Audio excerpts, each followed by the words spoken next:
Hi everyone, and welcome to the stream. I can already see Pranju in the chat. Hi there. I hope everyone's doing well.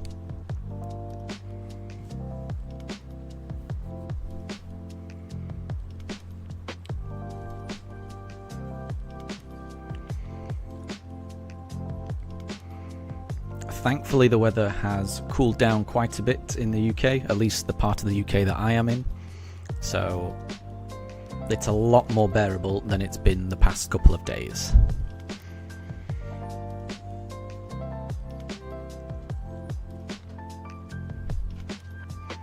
And Calamari, hi there! Congratulations on the Cresselia. I saw that in the Discord. That is so amazing to get your Wandering Cresselia relatively quickly, wasn't it? So really, congrats on that. I feel like you've almost completed your whole set of Sinnoh legendaries. And James, good to see you. I hope you're doing well.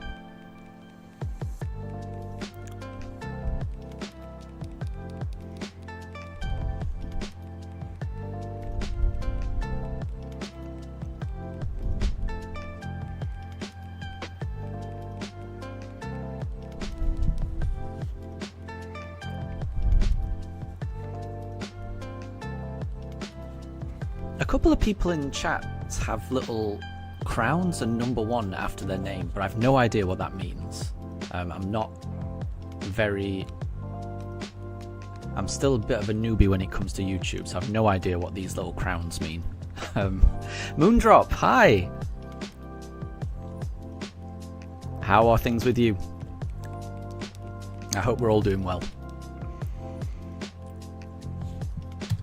So I'm still searching for my shiny starter.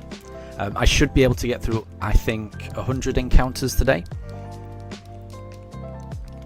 So there's a chance we find it. I really hope.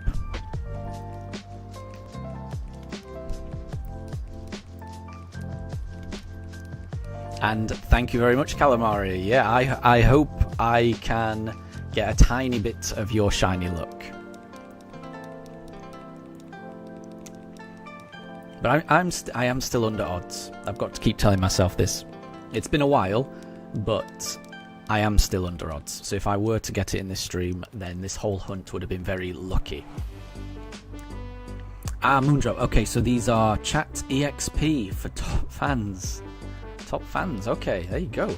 I didn't know there was a hidden experience mechanic around the chat. That's crazy. I had no idea about that. There you go. I'll have to read up on that. That is a new one for me. I did not realise.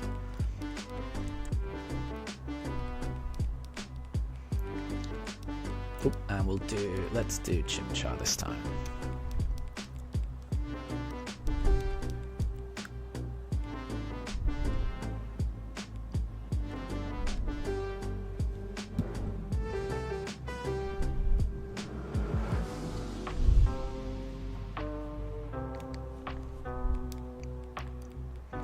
And I'm glad to see you doing good, Moondrop. Yeah, I hope everyone's doing well. Like I say, though, the weather has been appalling here in the UK. It's been way too hot. Ooh, and Moondrop. So, do I count Radical Red Shinies for shiny successes? I absolutely do. Yeah, no matter how you're playing, I think if you've found a shiny, then you should share it. I would say absolutely. Yeah, it doesn't matter if it's a a modded game or if it's an official game or if it's being emulated. However, I think it's all about the hunt. So I would share it.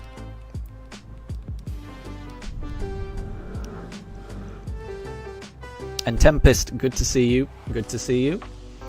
And yeah, it's definitely cool right now compared to how it was the past few days. It is still probably warm, but it's nowhere near as bad as it's been the past couple of days. But I agree. It is still a bit stuffy in the UK. Yeah, I think we've got a similar climate, you and I, because I would describe the weather where I am as stuffy. Yeah, that's how I'd describe it. Muggy, stuffy. But there was a lovely bit of rain this morning. Ah, it was great. It was wonderful to be able to just walk the dogs in the rain. I don't often feel like that in the UK. Yeah, I had definitely missed the rain. And Tempest, do you think it's not cool enough until it goes negative? Yeah, I'm okay. I am okay with this. It's definitely warm, but that's the thing. When I think, I mean, it's like I liken it to getting a cold, or you know, if you're sick for a period of time, you feel absolutely terrible. But once you get over that sickness and you start feeling healthy again, you really appreciate feeling healthy. And the reason I'm describing it like that is you kind of, sometimes I find, at least, I kind of take for granted that I'm feeling healthy and good. And I just think, oh, that's the status quo, I'm just feeling normal. But actually, healthy is pretty great. It's only when you've actually got an illness and you realise how terrible you feel that you kind of reflect on how good it felt to just feel normal. So to have, if you have that kind of extreme of not feeling well, it makes you appreciate all the times that you are feeling well. So to have a bit of extreme weather, which has been unbearable heat for the past 2 days, it really, really makes me appreciate all the days when it's not like that. So I admit this isn't the perfect weather, but it's a darn sight better than it's been, and I will take that.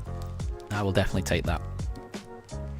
Moondrop, you've posted. Let me have a look at what you've caught. Oh, a shiny Goomy. Shiny Goomy's great, isn't it? Yeah. I do like shiny. I just like Goomy in general. It's a cute little goober, I think. And absolutely, Tempest. Yeah, we're making our way through the summer heat. You know, each day we're getting closer to autumn, and the temperature cooling down. So we've just got to get through. Just got to get through it. If the heat's too much, then it's all about staying safe. Try to stay in the shade wherever possible. Always stay hydrated. And just be sensible. Don't take any risks in the sun. As I've done that before. I've had some really bad sunburn and some bad experiences in the sun because I just took it for granted, or I just thought, oh, a bit of cloud cover, that means I'm not going to get sunburnt, or it won't impact me that much. But it can. You don't want to take the sun for granted. And Moondrop, you did a YouTube short about your Radical Red team. I will check that out. I won't be able to check it out during this stream, but I will check it out after the stream. Absolutely. That sounds fun.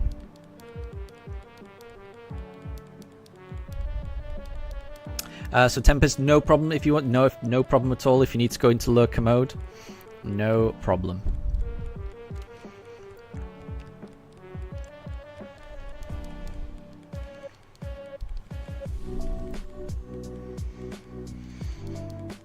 Yeah, and my dogs absolutely much prefer this weather. Thankfully, in our house, we have a basement as well as an attic, so we've been able to pull out the sofa bed in the basement and kind of retreat to the basement to stay cool. So we've been able to do that, thankfully, for the past few days, which has helped.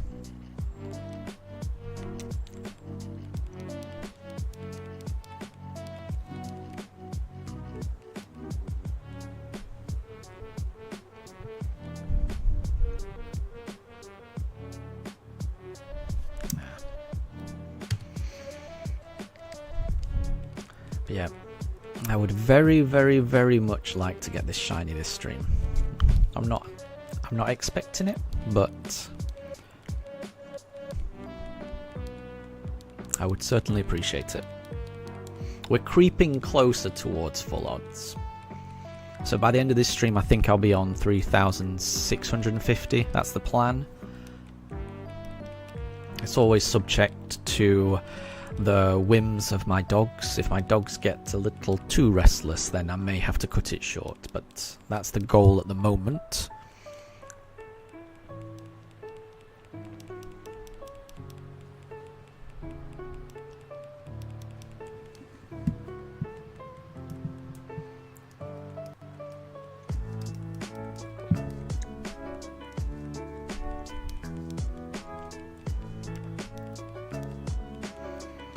So is anyone else doing any shiny hunts at the moment, or have they been up to anything? Have you been up to anything recently?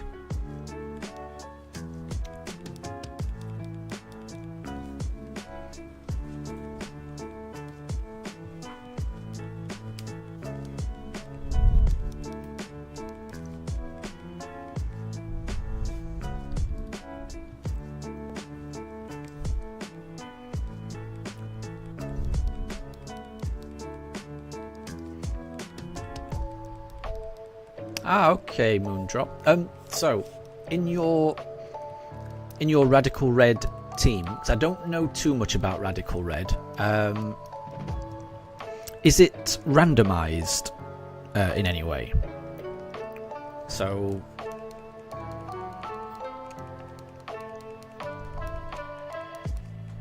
because I'm sure I've seen some Radical Red runs on YouTube and they were randomized, but I don't know if that was just a setting that was an option or whether it's like a default, it's always pretty random.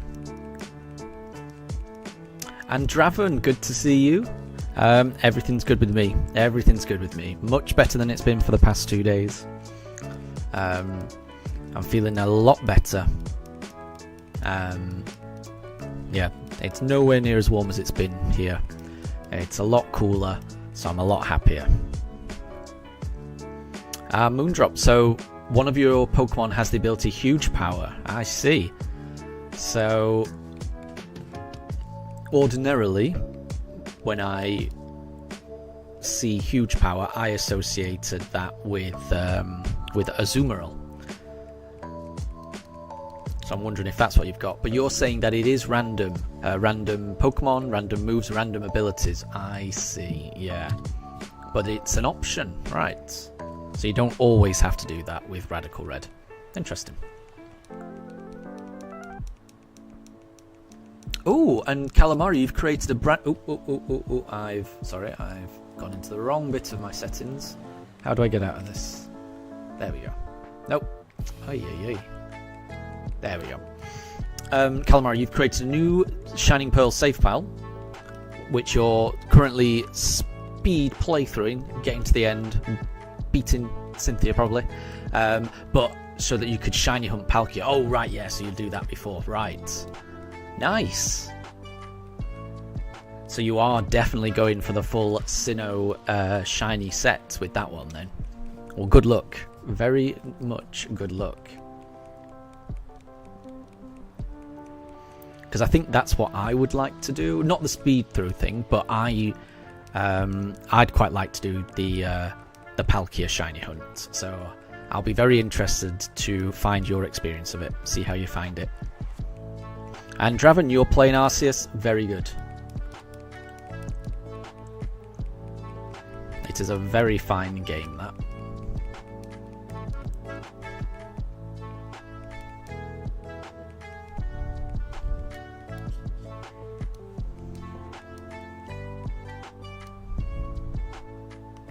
Okay, let's go Chimchar for this one.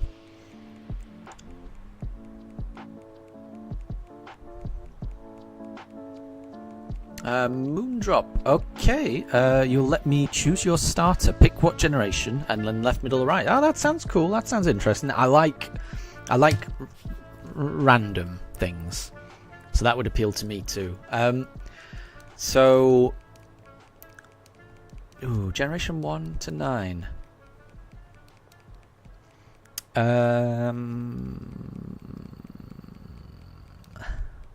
How about Generation 2? I think that would be my favourite. And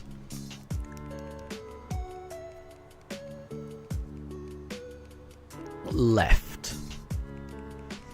Left Generation 2 would be my pick.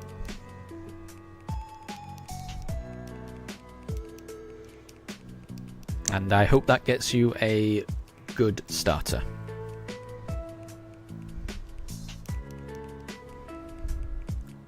Oh, and Draven, it's your first time playing Arceus. Right.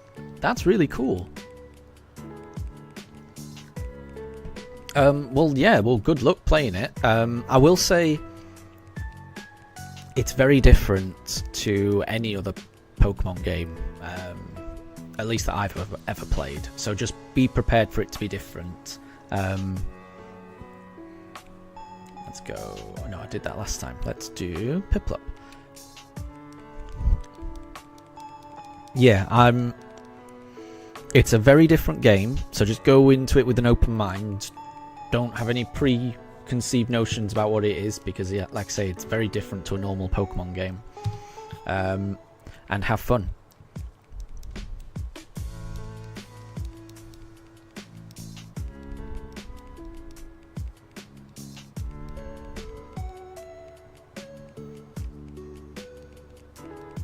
Ah, so Palkia's shiny is a little more subtle. I'm sure you'll notice. I can't remember what Palkia's shiny looks like, actually. Let me have a look. Because I can remember Dialga's, because it's kind of like that teal colour.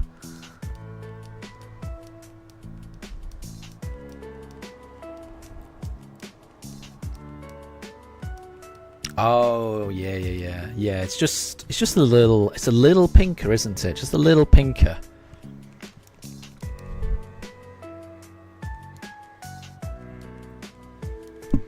And that's the type of thing where, yeah, if the lighting hits it, if it's in the shade or something like that, it could look, yeah.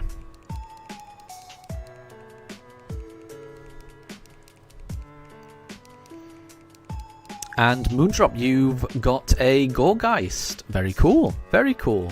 Well, good luck on your playthrough.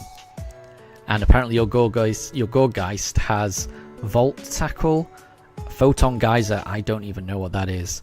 Dream Eater, that's a shame. I'm not sure you'll be able to make much use of that with that moveset. And Rising Voltage. Yeah, well, I'm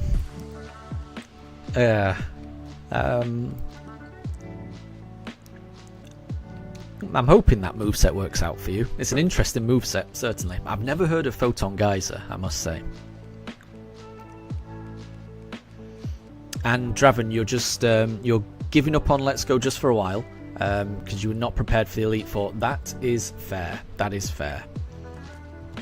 It's absolutely fine just to take a little break from a game. You know, if you come back to it when you're ready, then you might be okay. And Moondrop, congratulations on the subscriber count. And Deb, good to see you. And Upside Coco, good to see you too.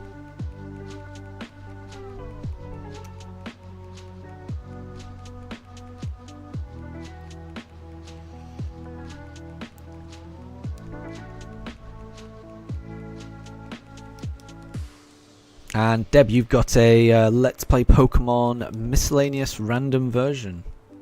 Interesting. What kind of quiz is this?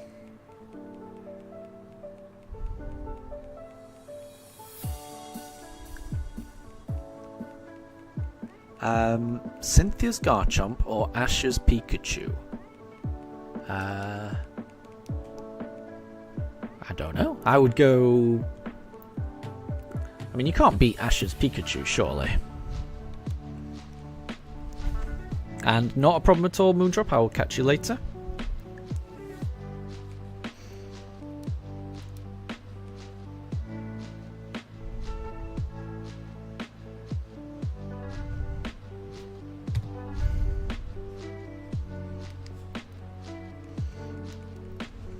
And Upside Coco, I can see your new profile pic, but it's pretty small. I can't make out exactly what it is. It doesn't look like it's Foy Coco anymore. That's about all I can say. On my screen, I can't make out exactly what it is.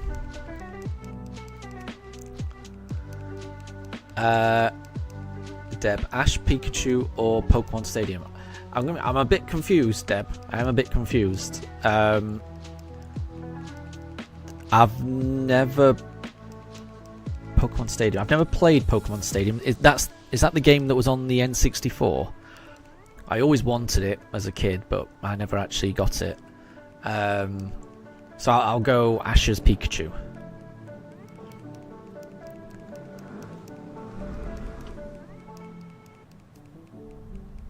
And Pranjul, good to see you. Oh, what did I pick last time? Let's go Piplup this time. Upside Coco. It's a bowl of Cocoa Krispies. I see, I see. Very cool.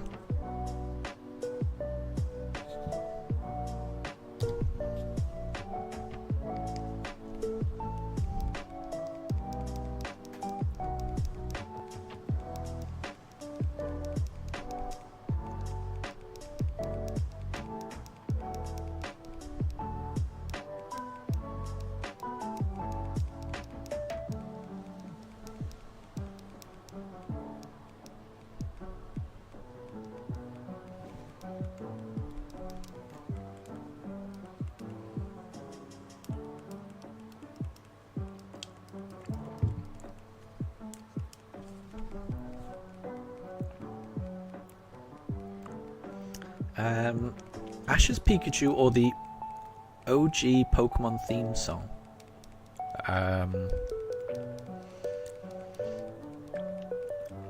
Probably the theme song.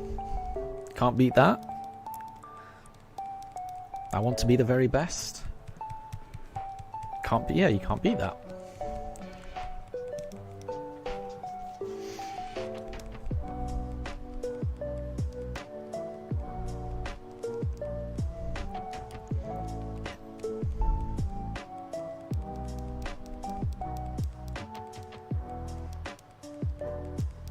And Coco, you wanted to change your name to Crispy Coco.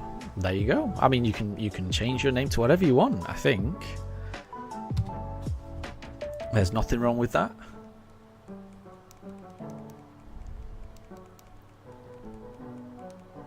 I would say choose the name that you like the best. Because it's all about what you think.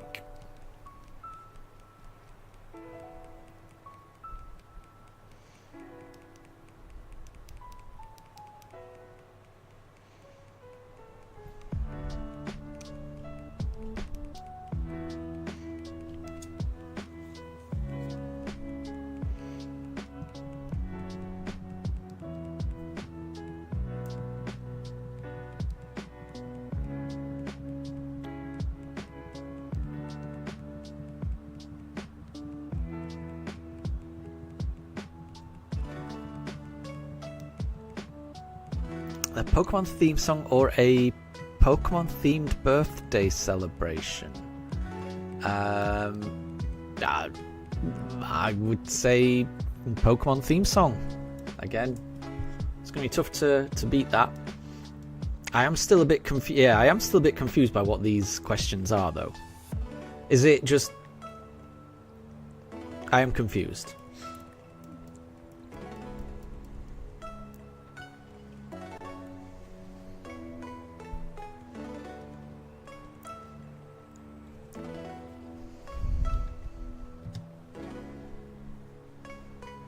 Miscellaneous options, yeah, but it's difficult to compare different things. I mean, I will say I've never had a Pokemon themed birthday celebration, so I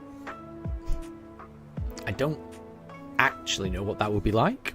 So who knows? Maybe if I'd had a Pokemon themed birthday celebration, maybe I would have chosen that.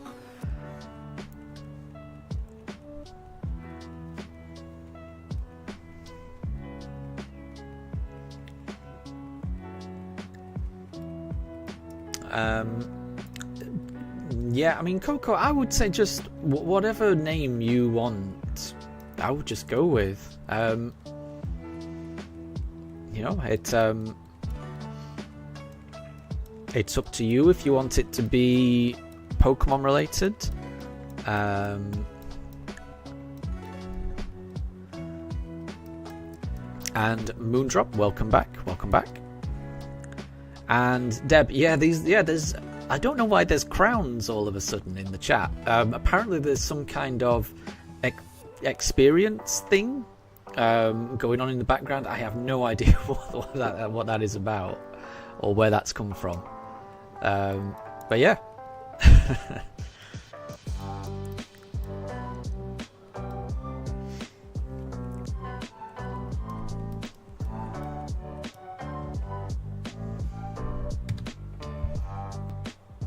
Yeah, I don't know if it's a new thing that YouTube is doing, or it's a setting that I've changed. I'm not quite sure, because I don't remember it doing that before. But I will say the majority of YouTube is still very much a mystery to me.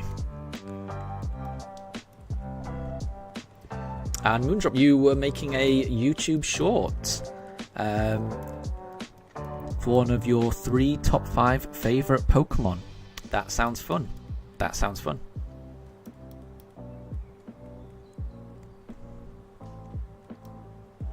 Oh, okay, Deb. So it's a new update to support small streamers and make the chat more engaging. It's been recently added. I had no idea about that. Right, okay. And Coco, whoever chats first gets the crown. Right, okay. Yeah, I had no idea about this.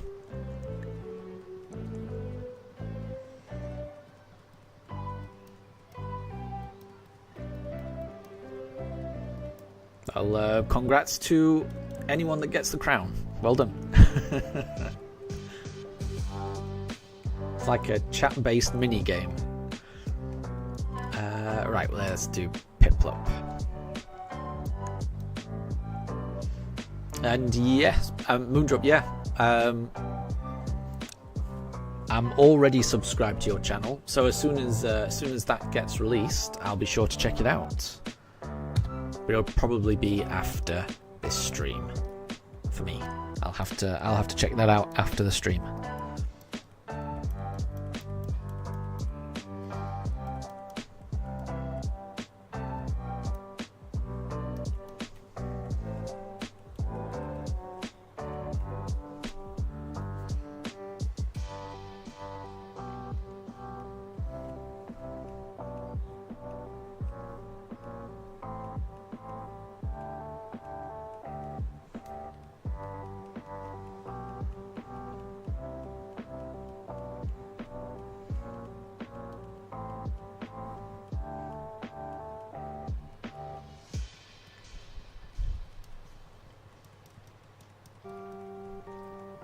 Oh, okay, Deb. So it's not necessarily who chats first, it's who chats the most and stays the longer and is the longer subscriber. I see.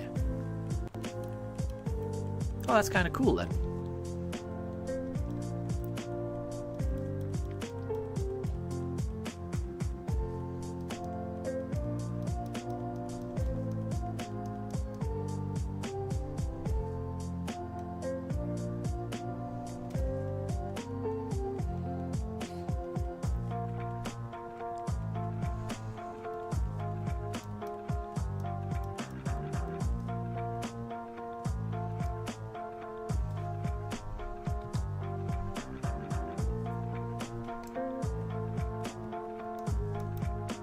Oops, I've gone to the wrong bit again. There we go. And yeah, Moondrop, I will be sure to check out your shorts once I have finished. They sound good.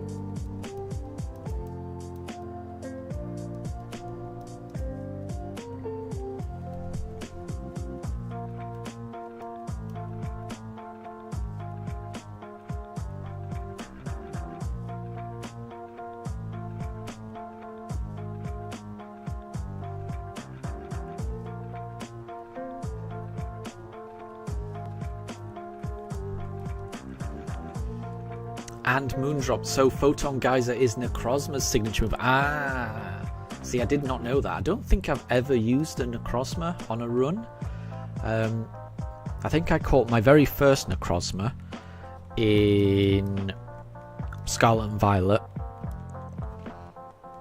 by doing these Snacksworth quests, but I never actually used the Necrozma. But that's useful to know. I did not realise it. That would make sense why I didn't know what it was, because yeah, I've never used the Necrozma before.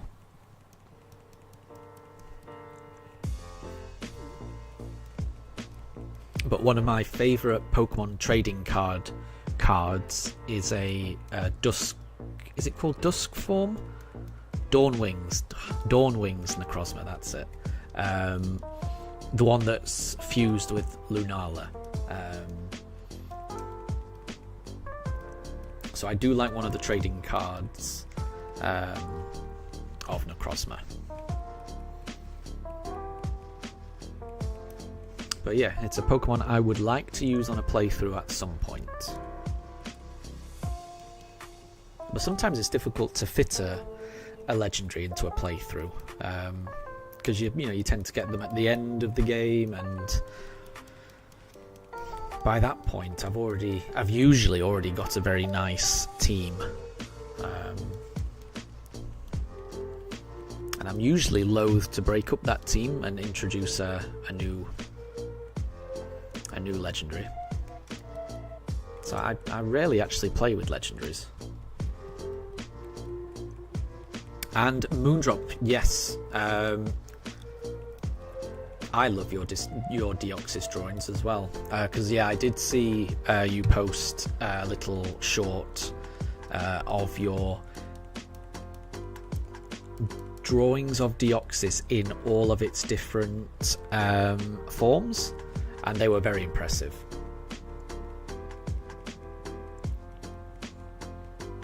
So your art is very good. Deb, check Discord quizzes. Let me have a look. Oh yeah, quizzes and riddles. So blank was first detected during a mine expansion project. Tunnels collapsed with no seismic activity. All 42 workers accounted for, but none had mouths. What? No injuries, just missing. Logs showed final recorded message. We were talking, then we weren't. Oh gosh.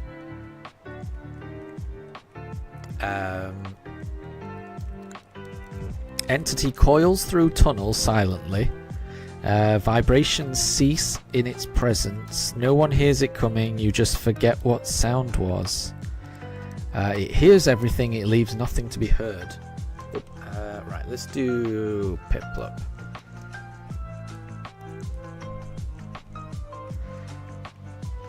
So Pranjul guessed Diglett. I mean, that certainly ties in with the tunneling.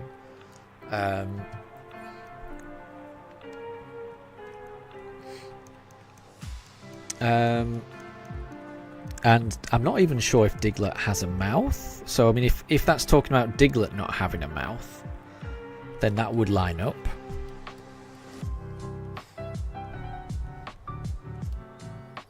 And I'm not even sure it has ears. It's just got that silly nose. Yeah, I think Diglett might work.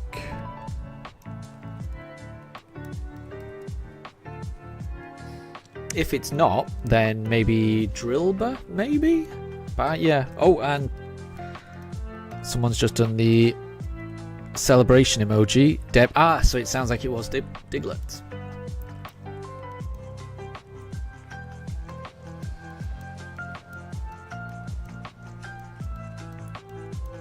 And Coco says that Diglett's nose is actually a mouth with one tooth. Yeah, I think I remember seeing someone say that before.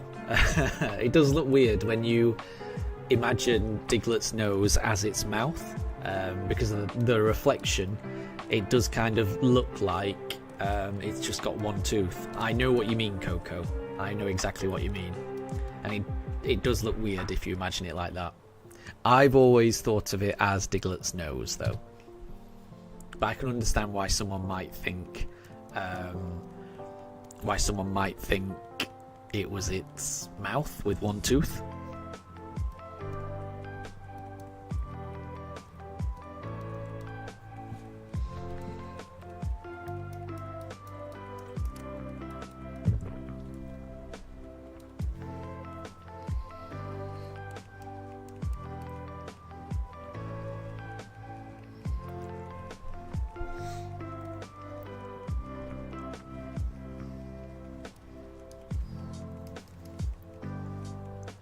And Deb, I see. So the answer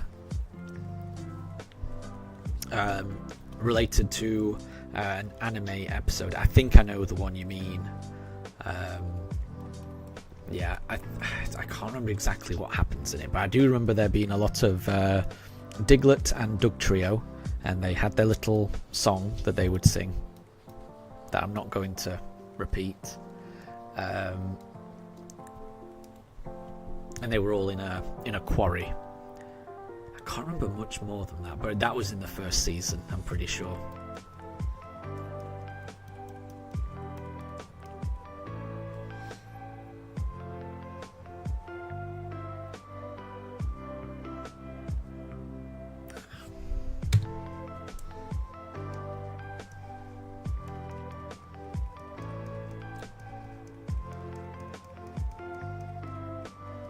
Coco, can you make your character for the Switch 2 a starter mon?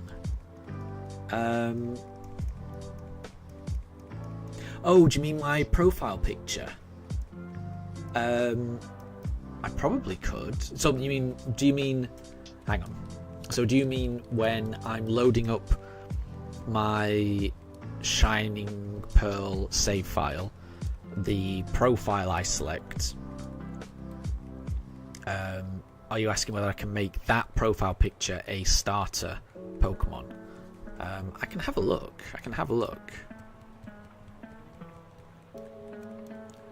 So I can't remember what it is at the moment. I usually tend to pick Blathers as my profile picture from Animal Crossing, but I am open to changing it.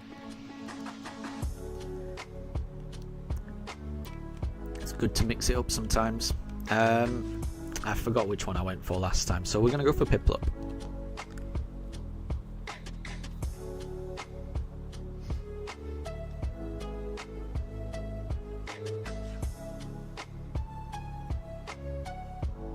Oh, it's not Piplup. Okay, so let's see what we can change, because I sometimes accidentally, yeah, so I tend to go on that one. Oh, no, hang on, that didn't work. That, and then profile, edit icon, that, and then character. So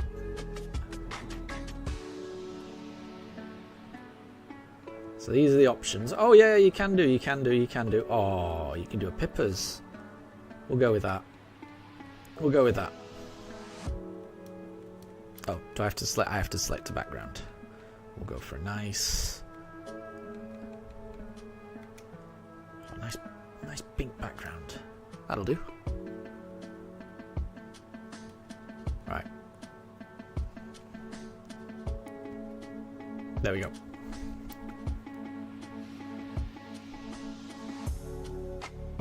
And Coco, yeah, the Switch 2 is it's very nice. It is very nice. It's not a massive difference to the Switch 1. So if you've got a Switch 1, then unless you want to play Mario Kart right now, I would say, a Switch 1 is absolutely fine. The Switch 2 is a little faster to get through loading screens and things like that. But other than that, it's pretty much the same. And I tend to play my Switch and my Switch 2 on the TV, so I don't even benefit from the increased like screen size or anything like that of the Switch 2. So yeah, I would say if you've got a Switch 1, that's absolutely, there's no rush to upgrade to a Switch 2, I would say. Alright, let's go Turtwig this time. So Deb's got a Who's That Pokemon? And the riddle goes, this Pokemon has 4 brains in total. Combined, the four brains can breeze through difficult calculations faster than a supercomputer. It has 4 brains in total. It has 4 brains in total. That's interesting. Because there's a lot of Pokemon that's like 3. Like Magneton, Dugtrio. There's not as many that have 4.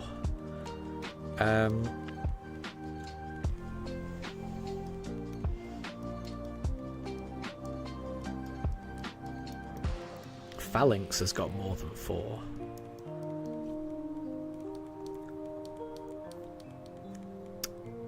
Coco thinks it could be Magnezone. Possibly. That would possibly, because I guess if that Magnezone fuses with another and then they all get fused together into one, maybe they do keep 4 brains. So I think Coco, that's a very sensible suggestion. I think that could be right. I'm trying to think of. Oh, apparently it's not Magnezone. 4 brains.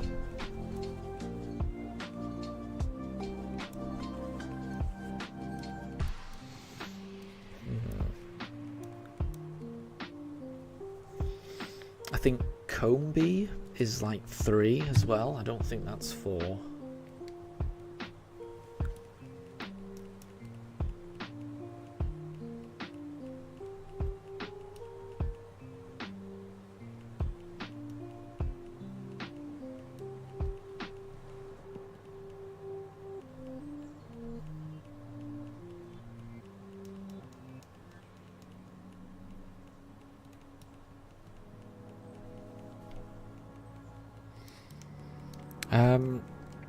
Maybe Execute?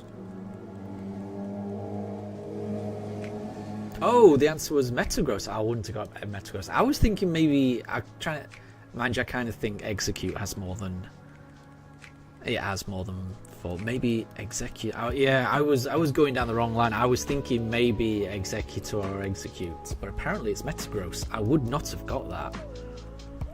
I wouldn't have got that.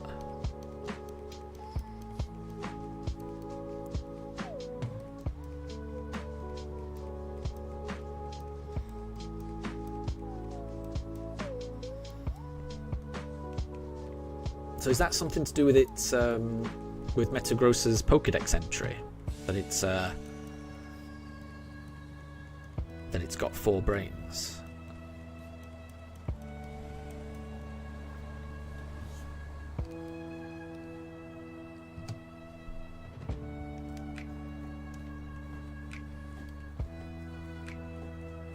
Oh, so Coco says that Metagross's feet are just basically 4 Beldum. I didn't realise that. Okay.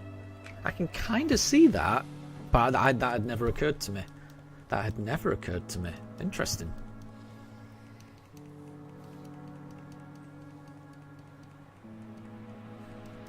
And Deb, yeah, that is the case. I didn't realise that. I had played through many games of Pokemon with a Beldum all the way up to Metagross, and I've never noticed that. That's interesting. So Deb's got another Who's That Pokemon. So be cautious of the ectoplasmic body surrounding its soul. You'll become stiff as stone if you touch it. So Moondrop has guessed Frostlass. Calamari has suggested I struggle with with pronouncing it. Reuniclus. But apparently those guesses are not right. Ectoplasmic body surrounding its soul. Reuniclus does make sense to me based on that.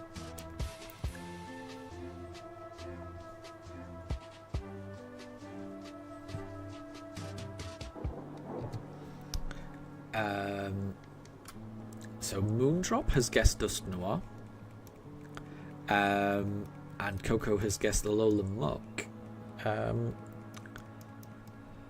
Ectoplasmic makes me think Ghost. Because when I think of ectoplasm, I immediately think of Ghostbusters and getting slimed. So I would go with the Pokemon that looks most like Slimer to me is... Oh.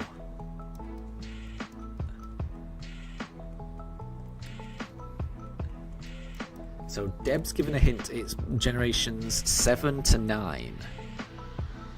Okay.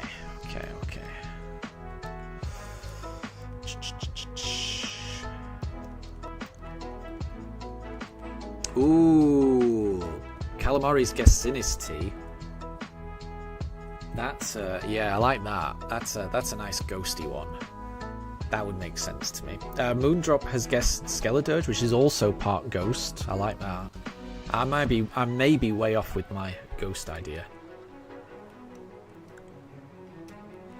but I like both of those. I do like both of those ideas.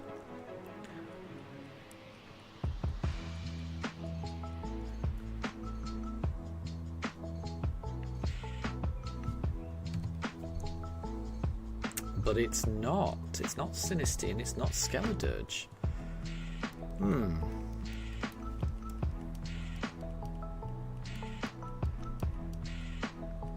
What about is Gorgeist a Generation 7 Pokemon?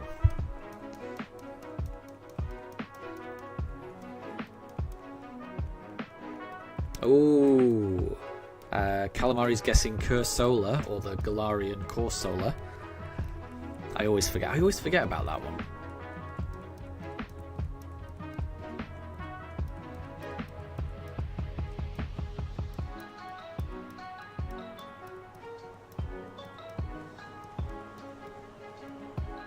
It was Cursola. Nice. So it was a ghost. It was a ghost type. Good. I'm glad we were along the right lines.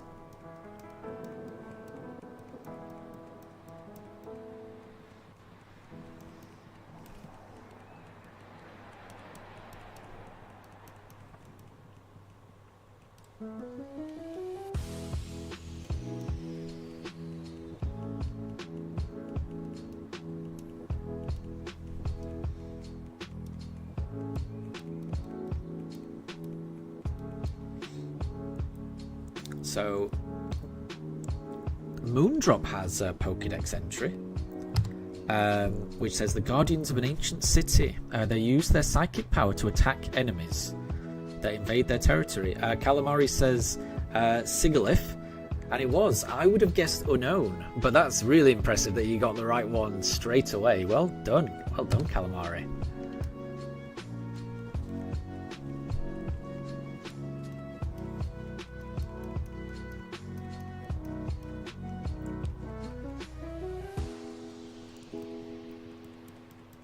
And Sigilyph, it's a weird looking Pokemon, isn't it? I'm not even sure how you'd describe it. And Coco, if you'd like to do a Who's That Pokemon, absolutely, go ahead.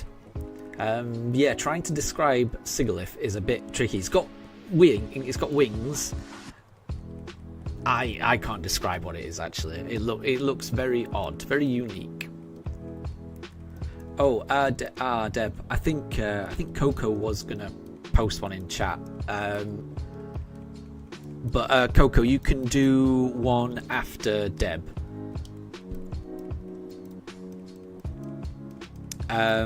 So Deb has got one, and the clue is incredibly slow and dopey. It takes 5.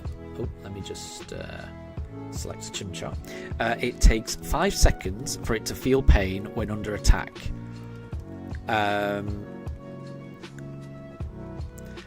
So, I mean, that's got to be Slowpoke, surely. I seem to remember that from the anime. Yeah, my guess would definitely be Slowpoke on that one, Deb. And Calamari thinks Slowpoke as well. Coco thinks Slowpoke. I think we're all in agreement on Slowpoke. Moondrop is saying maybe Slowbro. I could see Slowbro as well.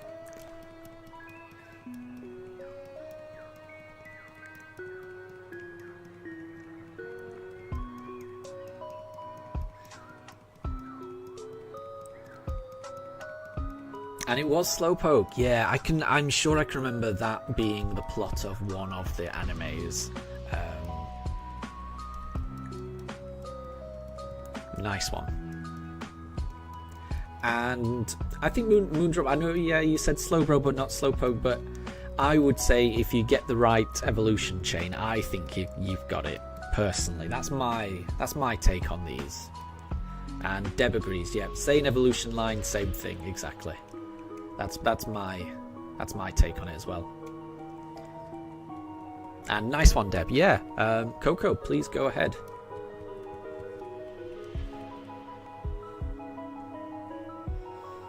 And we'll all try and guess what it is.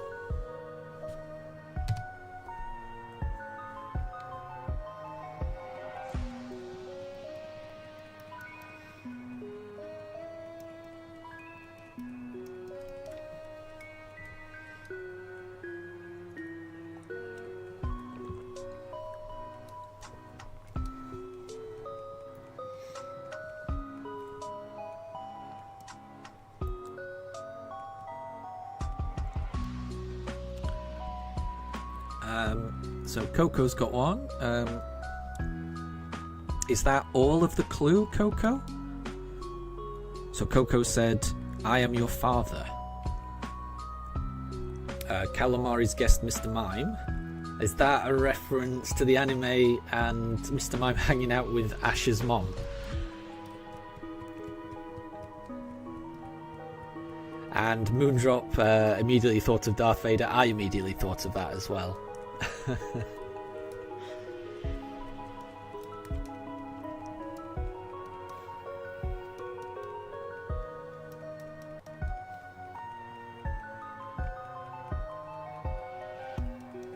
And it was a reference to the anime. I see.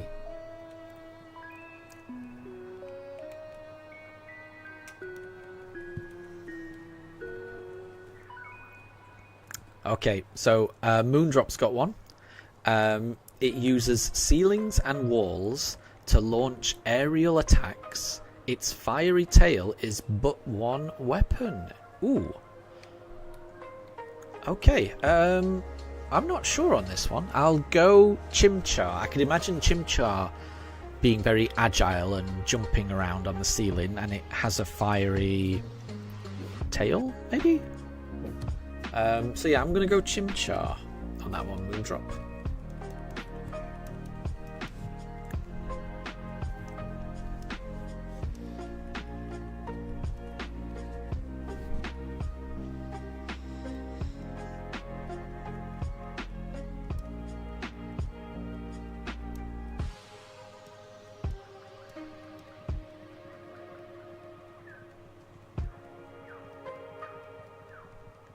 Coco thinks it could be Monferno. Yep, that's a good...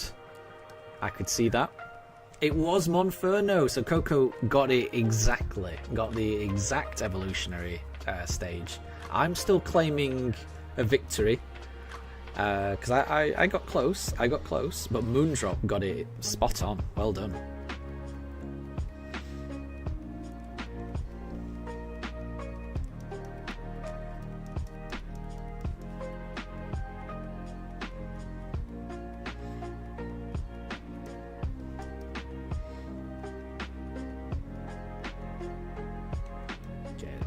mean, let's go for a Chimchar. Let's go for a Chimchar to celebrate that. Deb's got one. So it has eyes which can see through anything. It spots and captures prey hiding behind objects.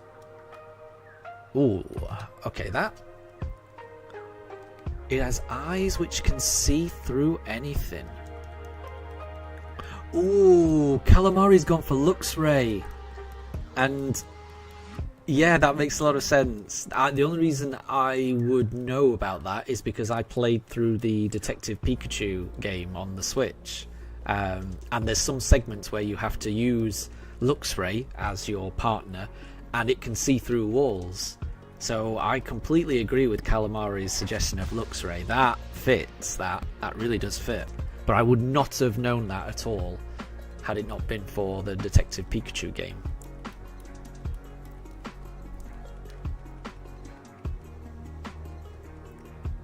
And Luxray was correct. Well done, Calamari. As soon as you said it, it made sense. I'm not sure I would have got it on my own, but as soon as you said it, that made complete sense to me. Yeah, I enjoyed playing through Detective Pikachu. I'm not sure if anyone else has played those games. I only played the Switch one. So I never played the 3DS original, or I think I played the first level. I certainly never completed it, but I enjoyed the Switch one. That was a nice journey, and I enjoyed that. So Moondrop has got one.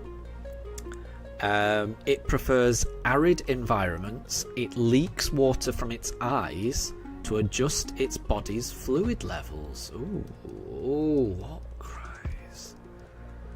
Oh, I feel like I should get this. It leaks water from its eyes. So something that cries quite a lot.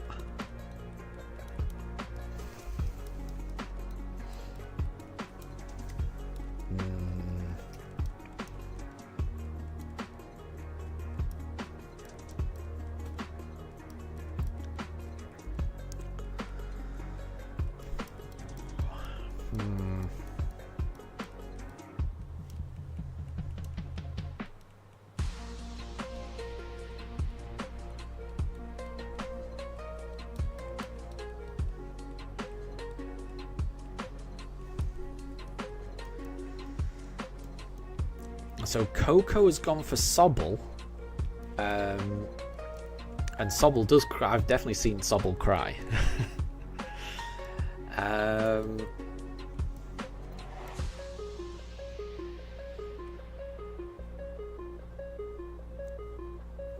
Let's go Piplup.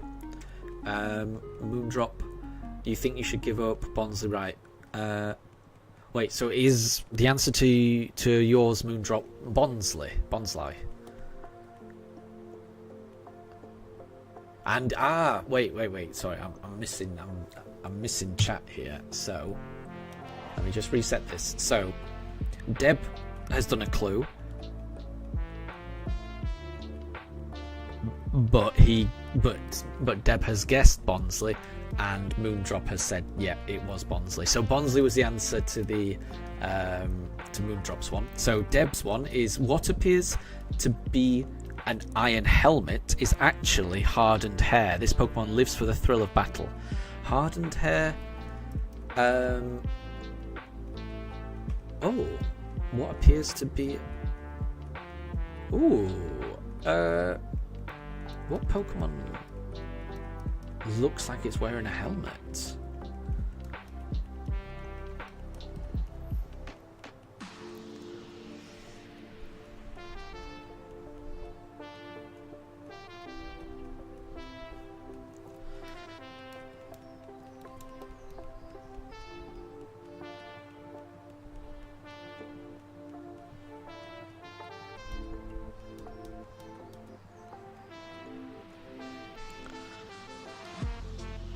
Ooh, Moondrop is guessing Rampardos.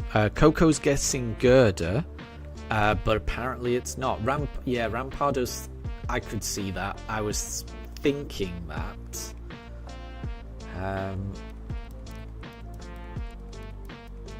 What appears to be an iron helmet is actually hardened hair. So when I think of iron and hair, I think of a lowland Diglett. I'm not sure I'd think of a helmet though, but I'm going to say a lowland Diglett.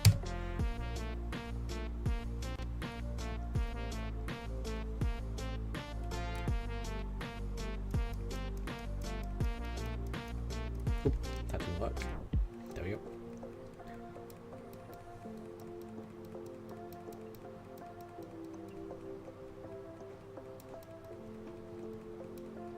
And Moondrop, I think Calamari's absolutely right. You know, there's nothing wrong with getting answers wrong. I get answers wrong all the time, all the time.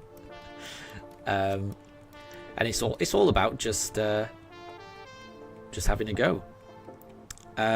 So it's not an Alolan Diglett.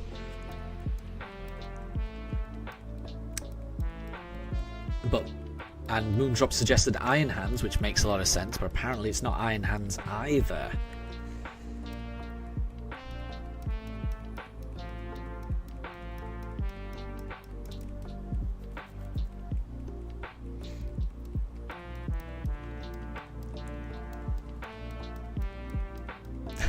And there's some competition for crowns going on. I have no idea how they work.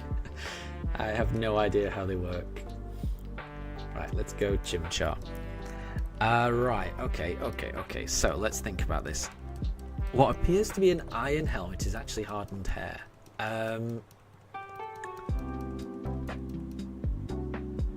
Could an Aggron's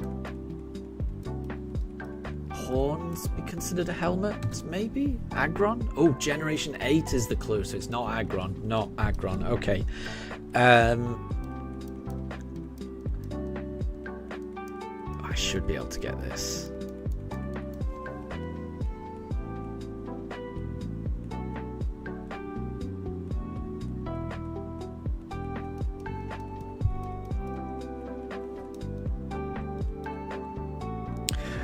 Ooh, if it's iron and it's hair, then how about Galarian Meowth? The evolved Meowth. Is it Berserker? Is it Berserker?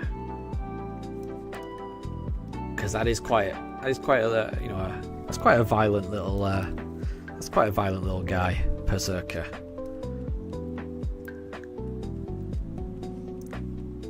So it's not Duraludon, and it's not Corviknight either.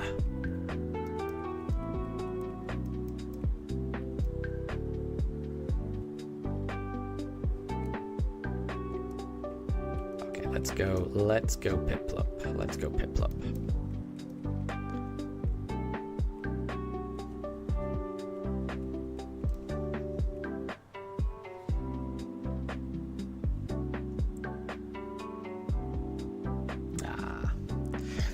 Nope.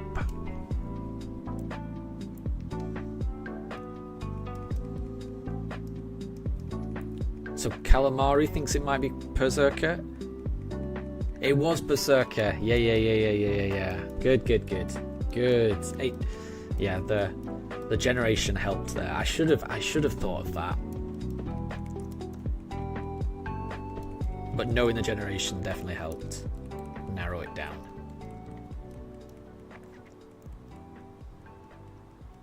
So Moondrop's got one. So it stands in front of a mirror, trying to fix its broken neck as if its life depended on it.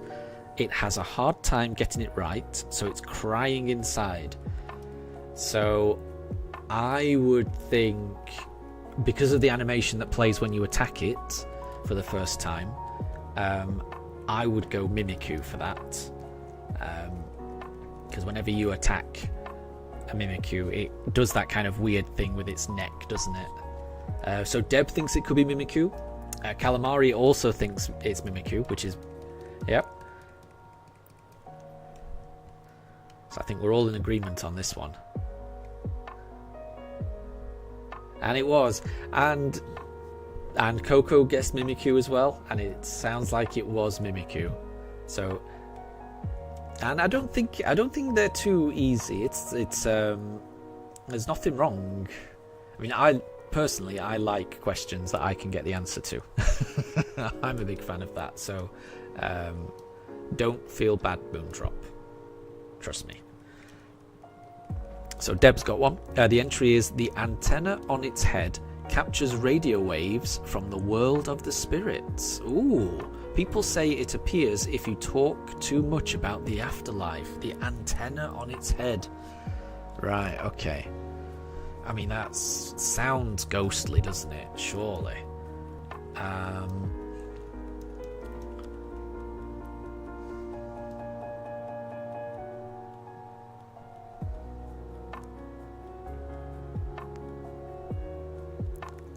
What Pokemon has an antenna on its head?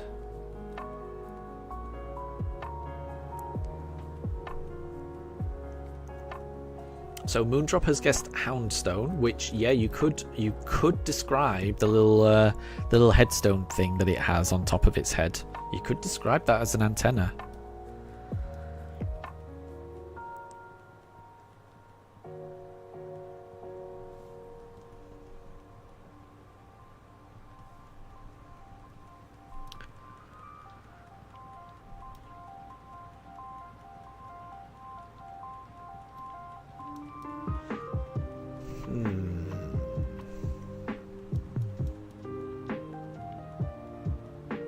So it's apparently it's not Houndstone. I'm trying to think.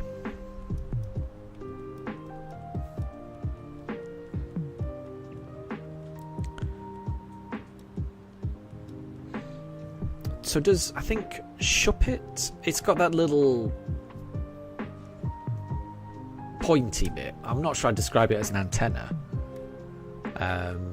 But yeah, I would go with Shuppet as my guess. Calamari's gone for Hatenna, which that makes a little bit more sense actually.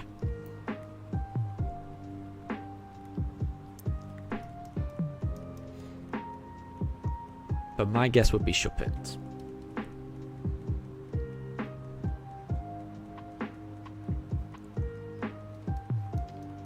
And Deb. So Moon and Calamari both have 150 points, while you have 75. Where does it show points? How are you finding this? Oh, if you click on it at the top. Oh, that's very strange. Yeah, I don't know how it works. I don't know how it works. Okay, right. So not Shuppet and not Hatenna. Moondrop's guessing Durant. What about Duskull? It's got that kind of weird... I'm just naming Pokemon that have got like weird tufty bits at the top of their head. Ah, so Deb's got a clue, and it's Generation 4. So it's Sinnoh.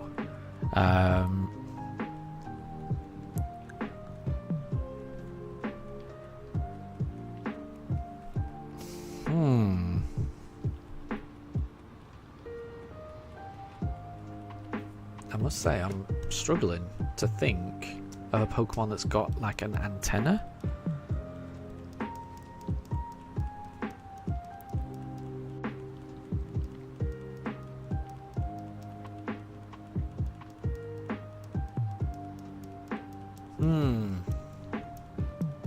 Oops, wasn't paying attention. Oh, that is not shiny. Okay.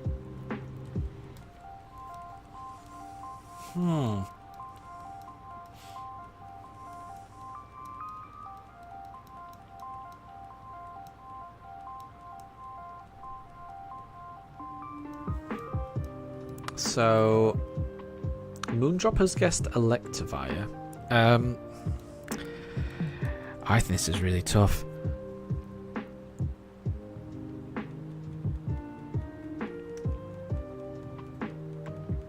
Oh, the answer was Dusk Noir, and Calamari guessed that as well. just... Yeah, I think I said Duskull, didn't I? I didn't go with Dusk Noir. I should have done. But yeah, it does have that weird thing on its head, doesn't it? Yeah.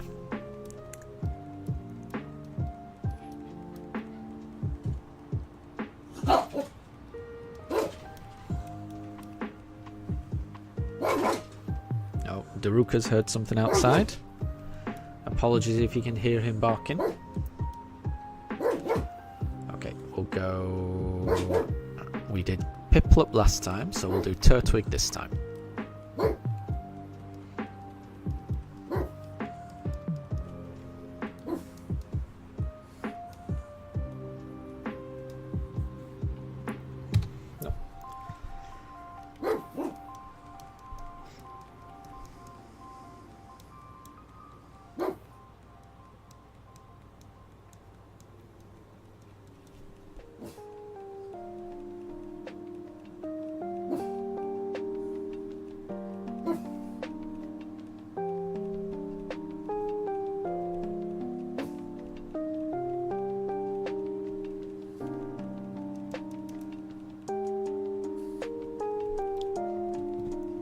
Oh, we've got two that appeared at the same time.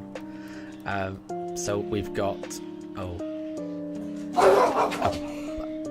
apologies. I can hear foxes outside, and Daruk really does not like foxes. So I may have to mute the microphone while he barks. Sorry about this. Bear with me.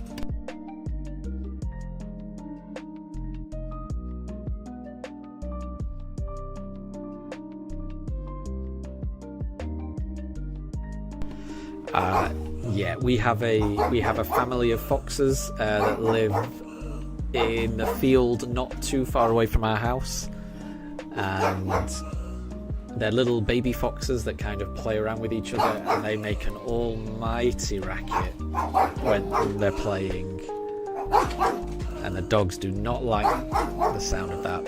Apologies. Okay, so we've got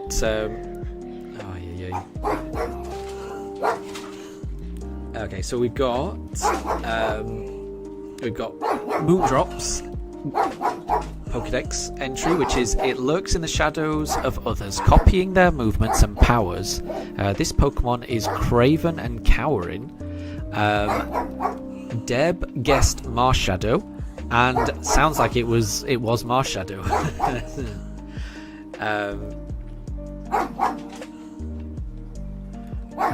And yeah, well done, Deb.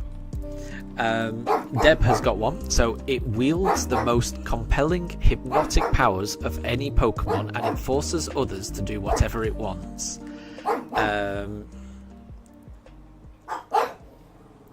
So for that one,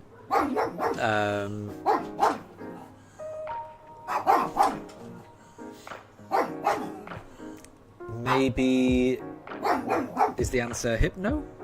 And Moondrop, I wouldn't be put off. There's nothing wrong with someone getting the answer. That's good if people are able to get the answer. So don't be disheartened or anything like that.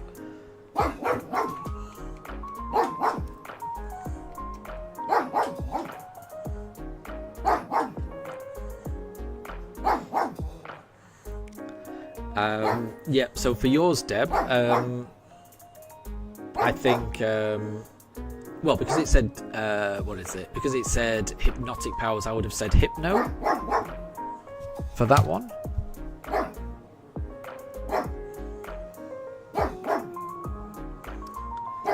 Is my counter working? There we go. And it's not generations 1 to 4.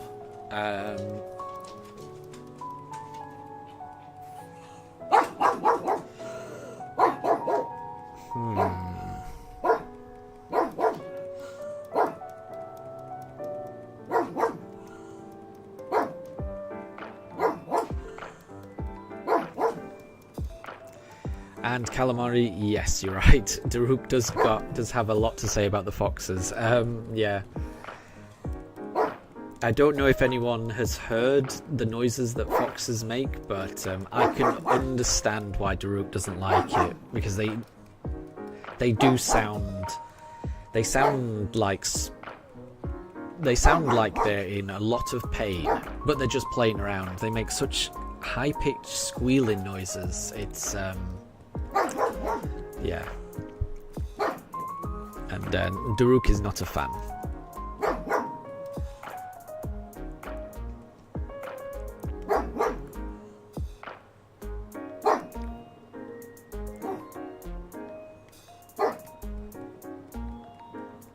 And yes, Deb, I think Daruk is practicing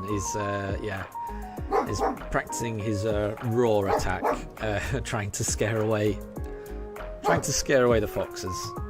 I mean, they seem to have gone now. I haven't heard them for a while. He's still a little.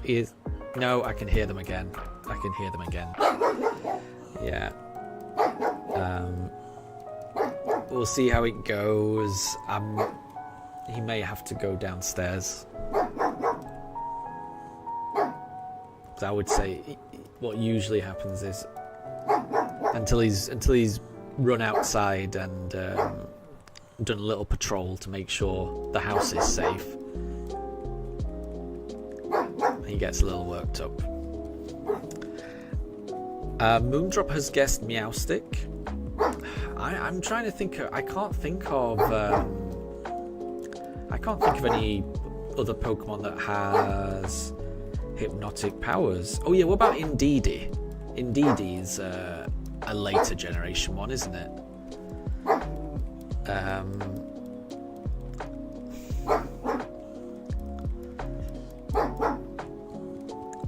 Yeah, I'm struggling. If it wasn't Hypno, I'm struggling. But I would say Indeedee as a guess.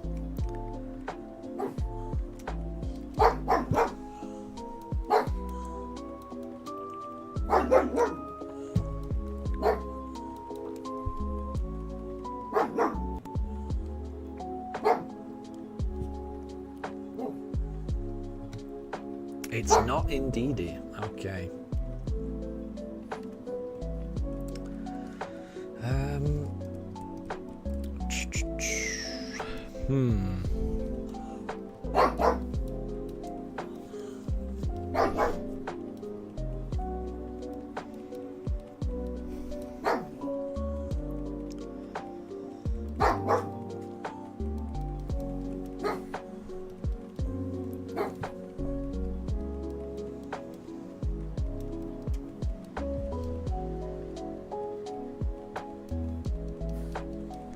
Oh, Moondrop has guessed Beheeyem.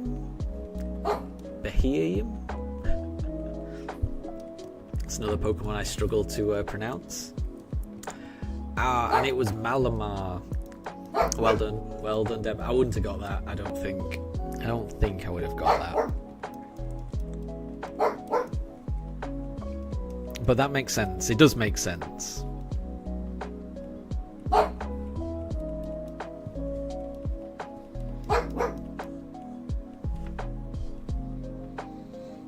So Moondrop's got one. Revered long ago for its capacity to create iron from nothing, for some reason it has come back to life after 3,000 years. I'm not sure I know that. Something that's come back to life after 3,000 years. So like an ancient Pokemon.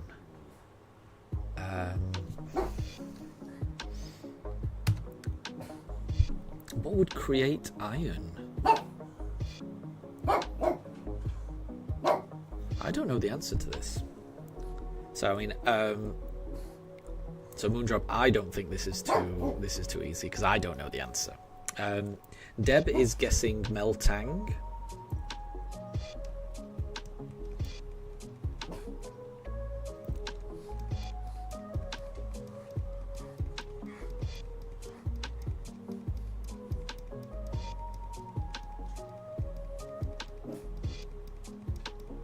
Oh yeah. Meltan. I think I was getting confused when I saw it. Nothing. Yeah, I didn't. Yeah, it's a yeah. I got a bit confused.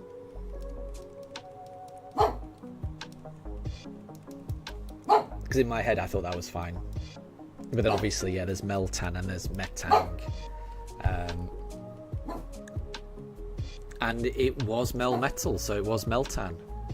I would not have got that. I would not. I didn't realise Meltan and Melmetal were kind of ancient Pokemon. I had no idea about that. I wouldn't have immediately thought that. They don't look ancient in my mind because they look like they've got nuts and bolts and wires. So, yeah. And Capamon, good to see you. I hope you're doing well. And where is your crown? You're a peasant. Seemingly so, yeah. It seems like there's a new... it seems like there's a new update that does this. So it seems to be automatic. And Moondrop, I don't think anyone wants you to give up. I think that was a joke. It should have been a joke because yeah, there's no reason to stop because these are fun. I don't think they're too easy because I can't get all of them. I struggle with them. So if you want to share them, then please do because they're fun.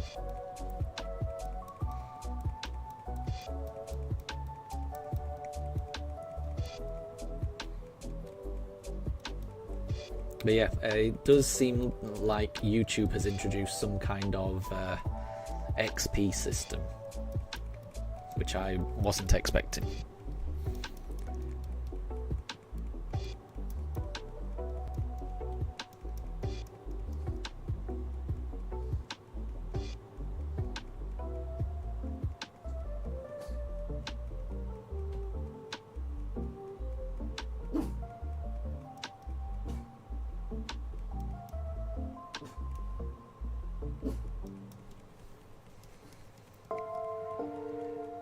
So Deb's got one.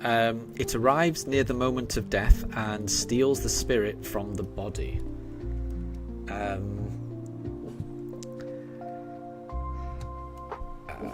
Duskull?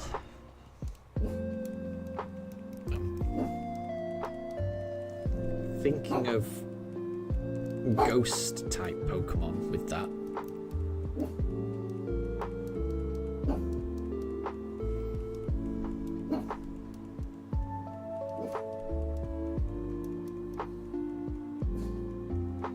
Oh, Moondrop is guessing Spiritomb.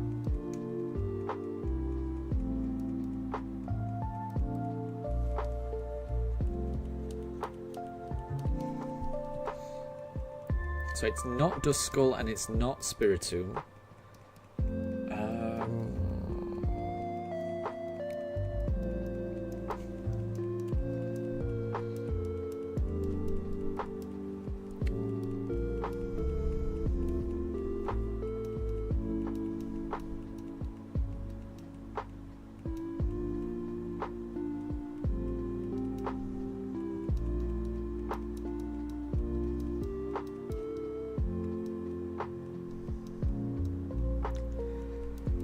Ooh, that's a good guess. Capamon is suggesting Houndstone. That makes sense. It's a ghost type and it's got that kind of death vibe.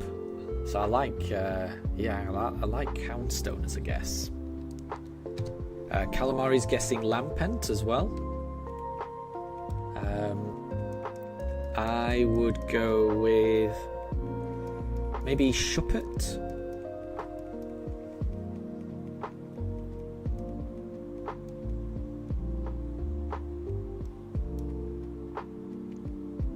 And it was Lampent. Okay, right. I wouldn't have known that. And T-Rex, good to see you. I hope you're doing well.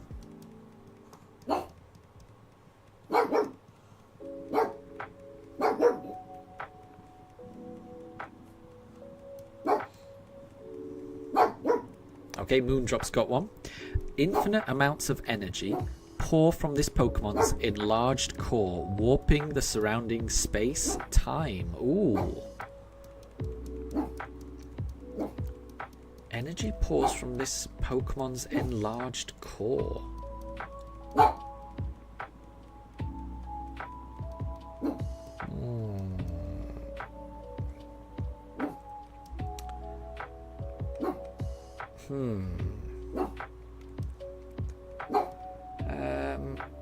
Something with a core.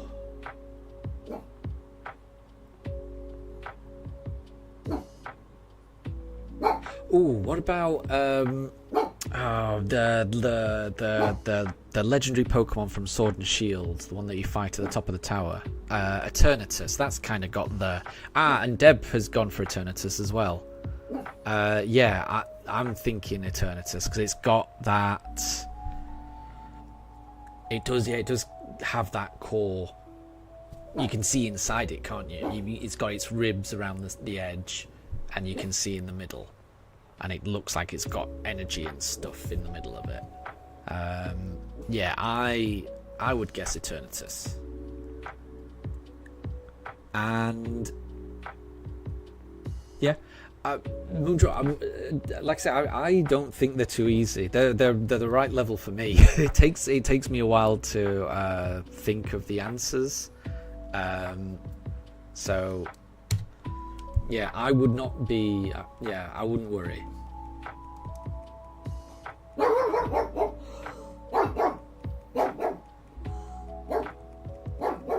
And Deb, can we just try to be a bit more supportive of people as well? There's no, like, I'm a bit worried that Moondrop is feeling upset here. So let's all be nice. So Deb's got one. This Pokemon reigns supreme in the skies of its region. The luster of its body could drive terror into the heart of any foe. Capamon said Rayquaza, and I would have gone with Rayquaza. When you talk about something that's supreme in the skies, that sounds Rayquaza to me. But it's not. A Pokemon that reigns supreme in the sky and the luster of its body could drive terror into the heart of any foe. So Staraptor has the ability Intimidate. So maybe Staraptor? Let's go Piplup this time. So Moondrop has guessed Togekiss. Capamon has guessed Galarian Moltres.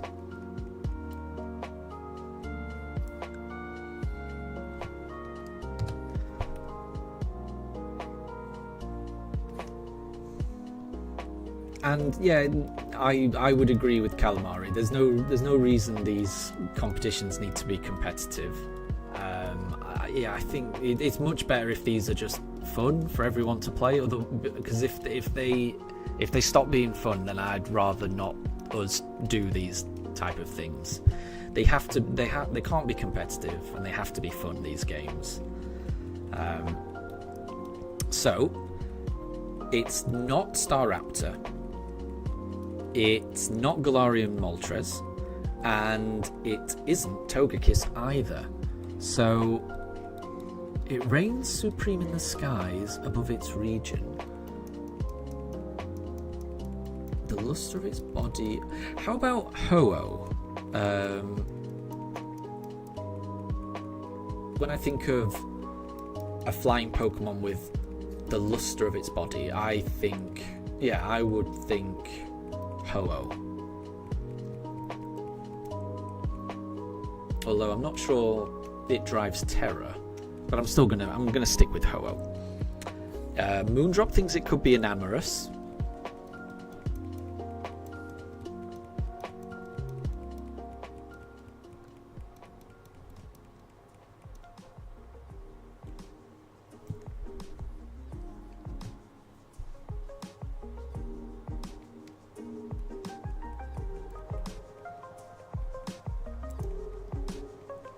So it's not Enamorous, and it's not Ho-Oh either. Capamon thinks it could be the evolution of Murkrow with the Haunch Crow, isn't it? Haunch Crow? Could be. That does seem intimidating, doesn't it? But it's not. It's not Haunch Crow. Okay.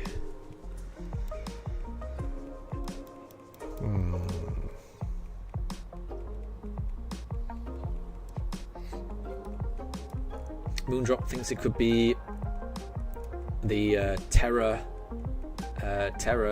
flying love disc, but apparently it's not. Could have been. A flying Pokemon that instills terror.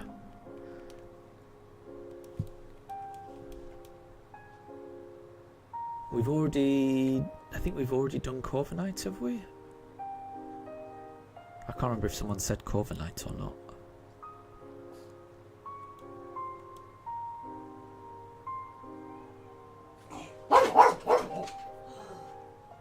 Oh, Calamari suggesting Skarmory. Right, let's go Turtwig.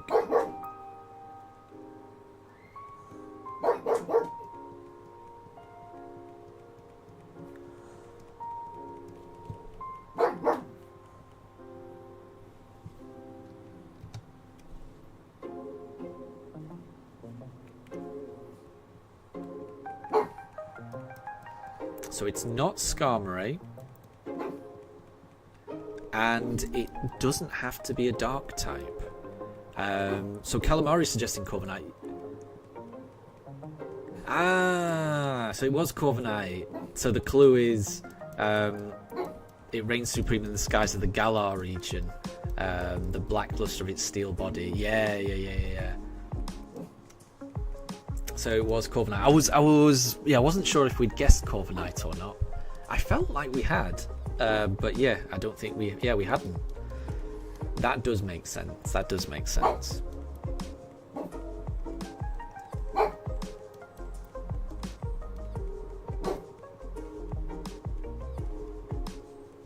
And I think that makes sense, Deb, to the way that you removed the Galar region and the black luster. Well, definitely removing the Galar region, I think that made sense. And Capamon, yeah, absolutely, Capamon, you can be next. If you've got one.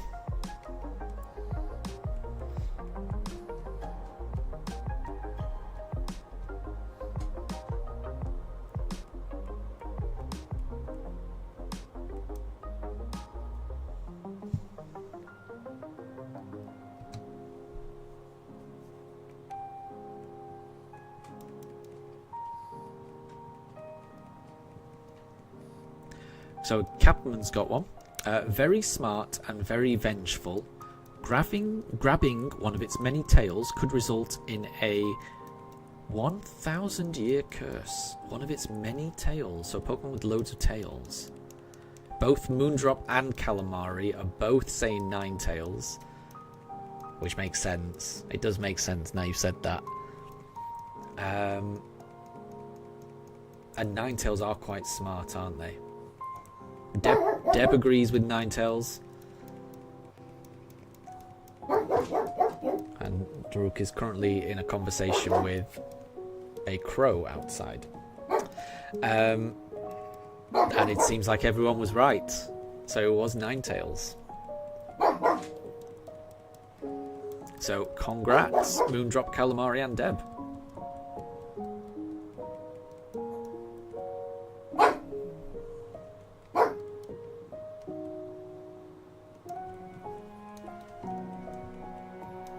You are all Pokemon professors for getting that one.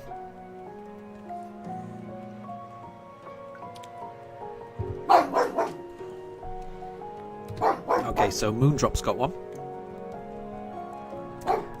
Inhabiting the mountains of a distant region, this Pokemon races across sheer cliffs, training its legs and refining its moves. Ooh.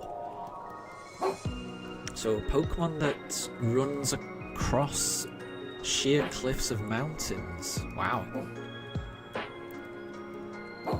Wow.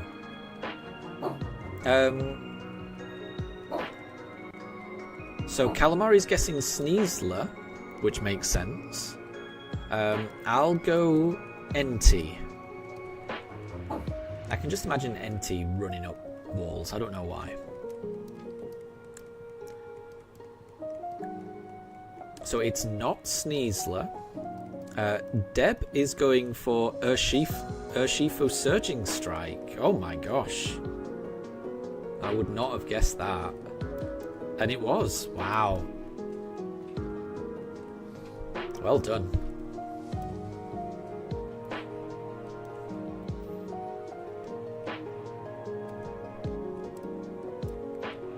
Yeah, I didn't know that Urshifu could run up cliffs like that.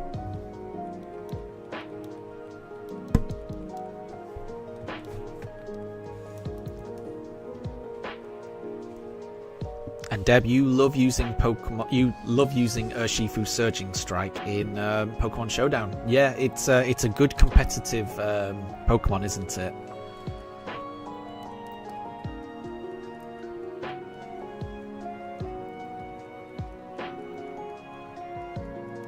Ah, it was the single strike one, so the dark one.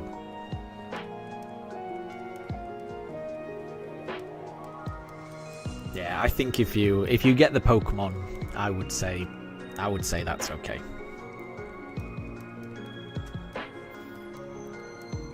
It's close enough.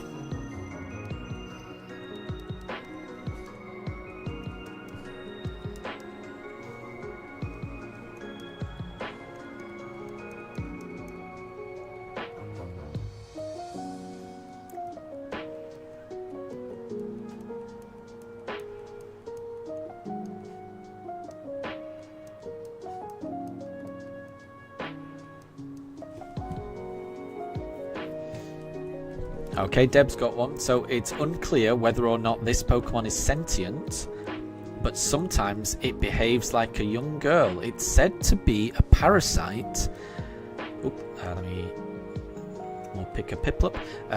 It's said to be a parasite that lives by feeding on people's emotions. Oh my gosh. Wow. No, it's not a Piplup though. Okay, we'll reset. It's unclear whether or not this... Oh, it is not reset. There we go. Capamon is suggesting Magerna. Moondrop saying Nihilego. Or Nihilego.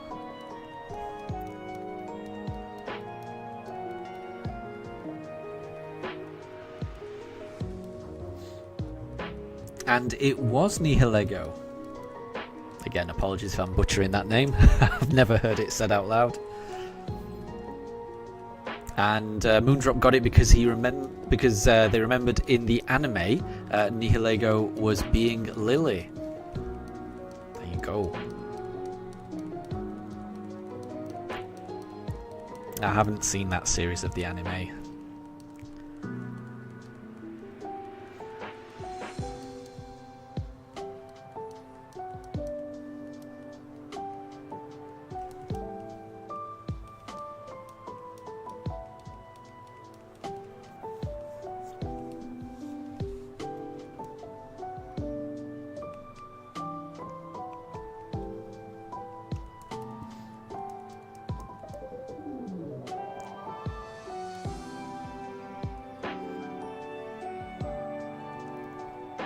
So Deb's got one. Mega Evolution stimulated its brain.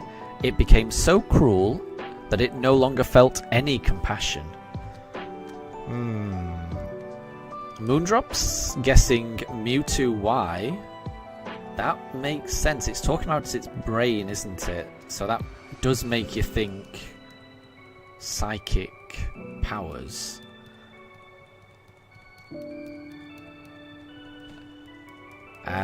But I can't think of too many psychic ones.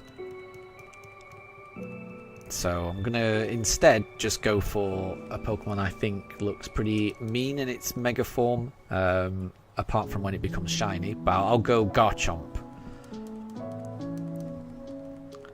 So it's not Mewtwo. Yeah, I'm gonna go Garchomp. I'm not certain, but ooh, Moondrop's guessing Alakazam. That's a good guess as well. I'm sticking with my Garchomp guess.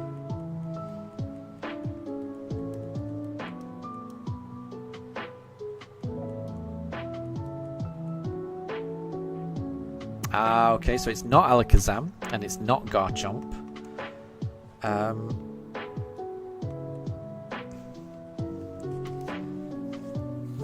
Pokemon... Moondrop guesses Lucario, yeah. I'm trying to think of Pokemon that have a Mega form. Ooh, Capamon's going Tyranitar. Yeah, that's got a Mega, hasn't it? And that... you can imagine that being cruel. So it's not Lucario and it's not Tyranitar either.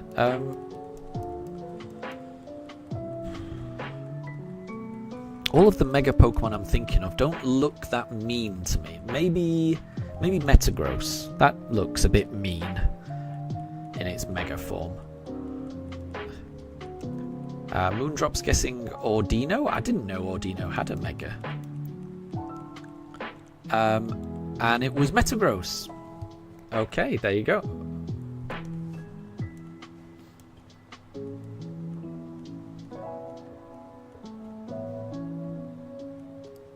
And Calamari guesses Mega Slowbro.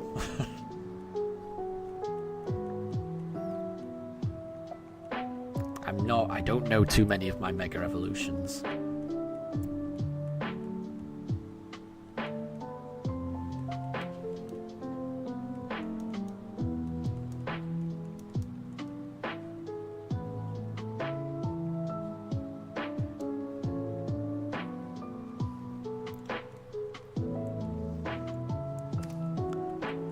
And Milan, welcome to stream. Good to have you. I hope you're having a very good day. And you're right, 4 brains. I didn't realise that Metagross had 4 brains. It's only today that I've learned that Metagross's legs are made up of 4 different Beldums. I had no idea about that. We're currently playing Who's That Pokemon from Pokédex entries. Deb's got a new entry. So, apologies, I don't know what my dog Daruk has heard. He doesn't agree with it. So the clue is, on nights around the quarter moon, the aura from its tail extends and undulates beautifully. Some people call it the crescent moon incarnation. Capamon suggests Alolan Ninetales. Moondrop says Cresselia. I would say Cresselia. Cresselia seems a really good guess to me. I mean, it looks like a moon duck. It's Moonduck, surely. So yeah, I would guess Cresselia. I think you're right, Moondrop.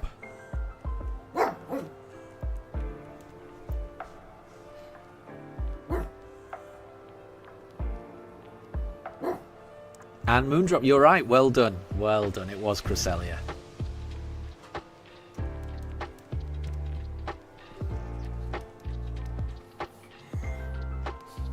And that's very nice of you, Deb, to confer the professor status onto Moondrop.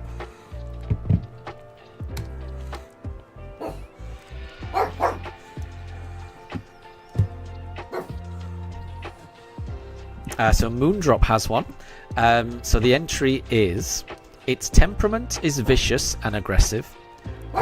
This Pokemon is also full of vitality and can multiply rapidly before anyone notices. Multiply rapidly. Ooh, what Pokemon multiplies?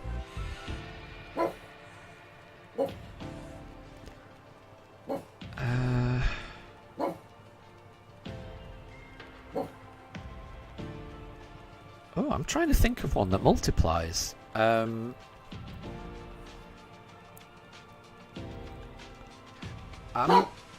gonna guess Scyther, but not because it multiplies, but because it uses double team. And I know in the anime, double team made it look like there was lots of Pokemon, but there was only one. So I'm gonna say Scyther, but I'm really not sure on this one, Moondrop.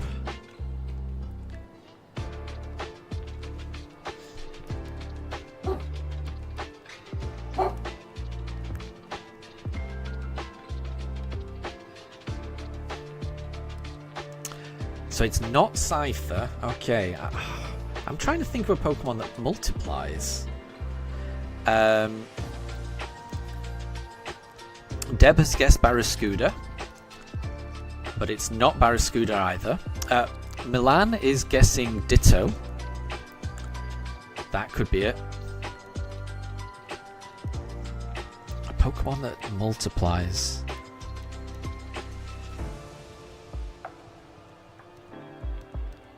Deb is guessing Basculin. Capman is guessing Dreepy. And Calamari is guessing Wishy Washy, which, yeah, there's loads of those, isn't there, that kind of make up one. But it was Basculin. I didn't realise it could multiply. But it is aggressive. It is definitely aggressive. Well done, Deb.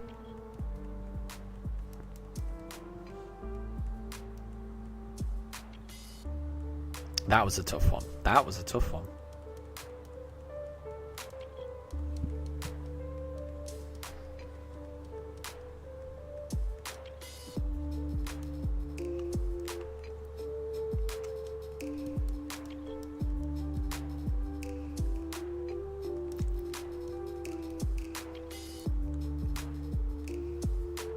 So Deb has another entry. An amazingly friendly Pokemon, but if left to itself, loneliness overcomes it and it oozes tears. And Moondrop, you've got to go. Thank you very much for stopping by. Thank you very much for all of the Pokedex quizzes that you did as well. So I hope you have a lovely rest of your day, and we'll catch you later.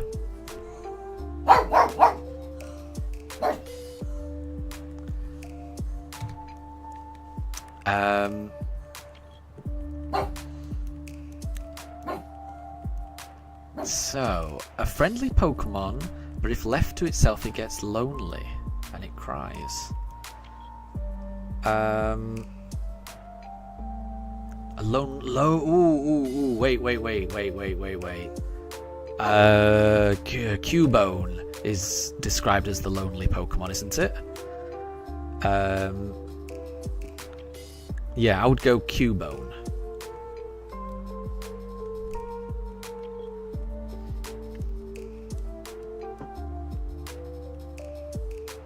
And thank you very much for the shiny look, Deb. Capmon is guessing Trubbish.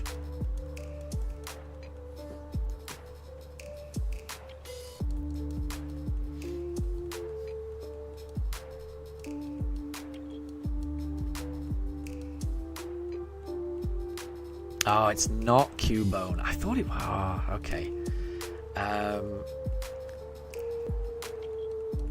A really friendly Pokemon, but it oozes tears. It doesn't. So the entry says it oozes tears rather than cries tears.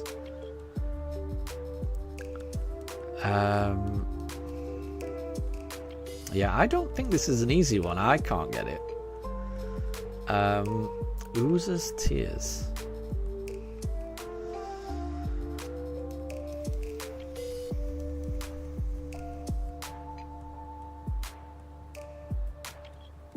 Ooh, Milan's saying Goodra. That makes sense with a kind of ooze. The use of the descriptive word oozes. And it was Goodra. Well done, Milan. Well done. That makes sense. That does make sense. I should have focused on the word ooze. I was focusing on the wrong bit.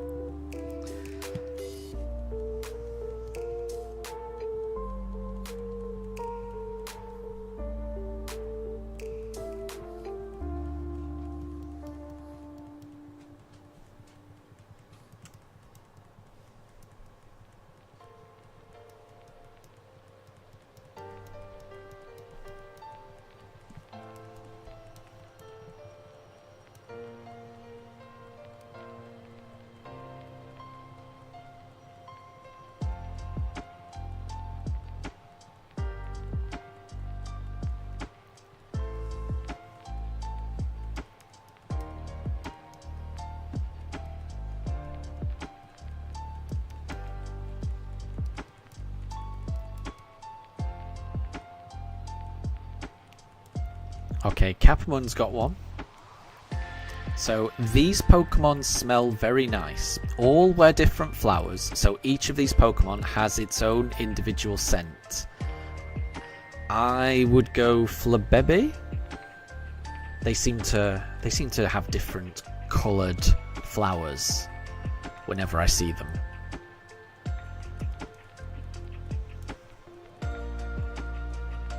Calamari's going with Floette.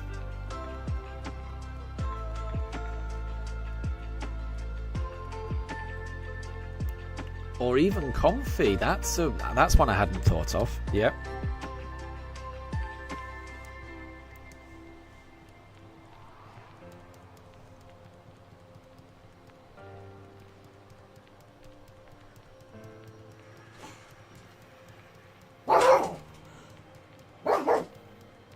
And it was Comfy. I was stuck on the Flabébé Floette one.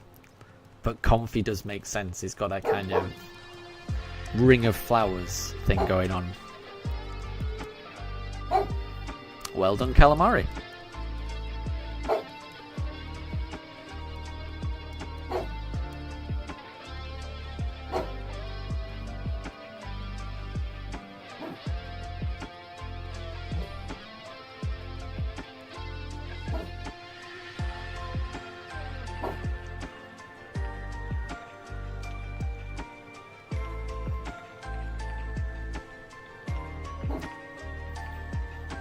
Oh, we've accidentally got two in the chat at once. So, Capamon's reads, it burrows beneath the sand. Oh, let me pick a Chimchar first. It burrows beneath the sand, radiating psychic power from the protuberance on its head. It waits for prey. It waits for prey as it surveys the area. Interesting. And Deb's one is a mysterious life form called a beast. Witnesses saw it pulverize a dump truck with a single punch. Oh, wow. Okay, so I'm trying to think of a ground psychic type. I would go with Baltoy for Capamon's one. And for Deb's one, Capamon has guessed Beware. Deb is guessing the colourful fish Bruxish, which Milan is suggesting.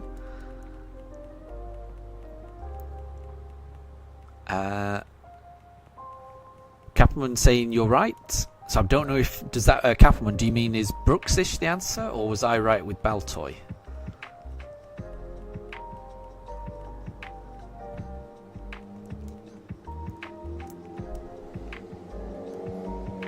Let's go Piplup this one.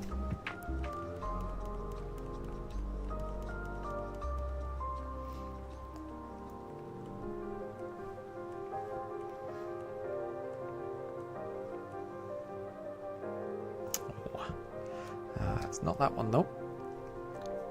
And for Deb's one, it's not Beware. So, a mysterious life form called a beast. Witnesses saw it pulverize a dump truck with a single punch. A life form called a beast.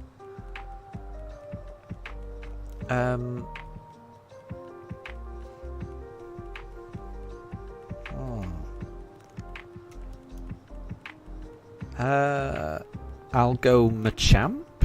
I've got a feeling that a punch from a Machamp could do some damage. Ooh, Capamon is guessing Buzzhole. It's not a Machamp. Focus on the mysterious life form. Mysterious life form. And Calamari's asking whether it's one of the Ultra Beasts, the Buff Mosquito, which I think is the Buzzhole that Capamon's gone for. But Buff Mosquito is a good description. And it was.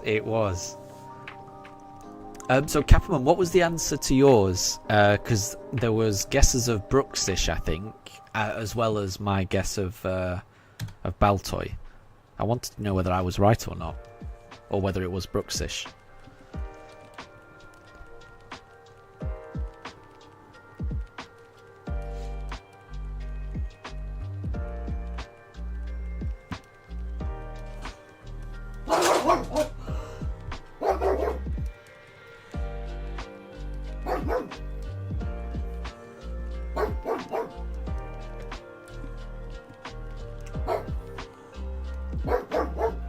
Oh.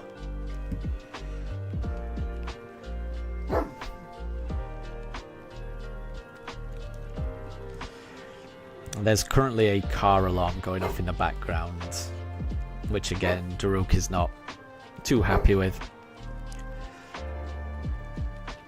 We've got all of the windows open at the moment, so he's able to hear a lot more than he would normally be able to hear. And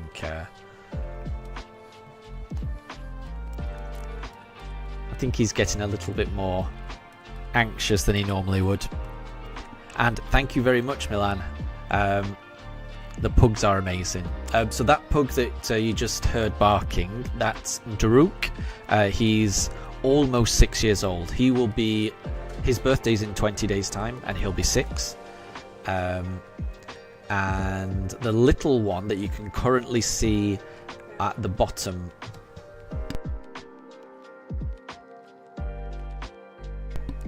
and the little pug that you can see in the bottom, that is Mifa, and she has just turned 3 years old. And I think Daruk has just gone down the stairs, so he's gone to investigate downstairs now. But yeah, he was getting a bit restless here, sadly. So Deb has got a new one, and the entry reads, when it flies to this land from across the sea, the bitter winter comes to an end. According to legend, this Pokemon's love gives rise to the budding of fresh life across Hisui. Oh, it's right, okay. I mean, it's got to be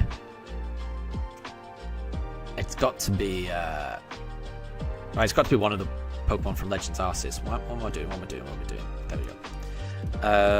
So Calamari's guessing Enamorous.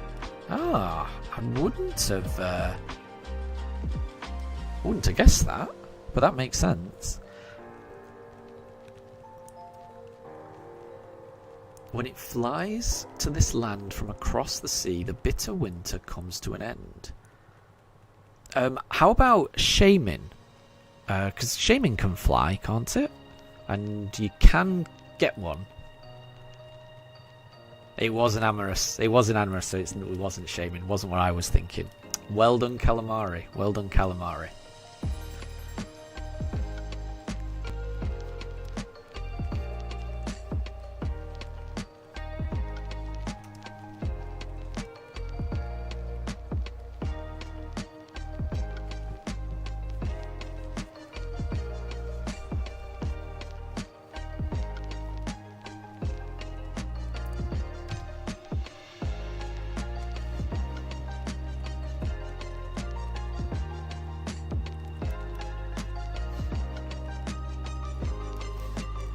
And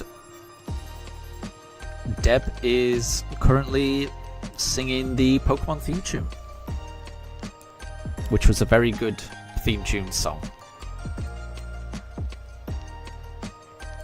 And Doggy Shorts, good to see you again. I hope you're doing well. Happy birthday for a couple of days ago. I hope you had a really nice birthday.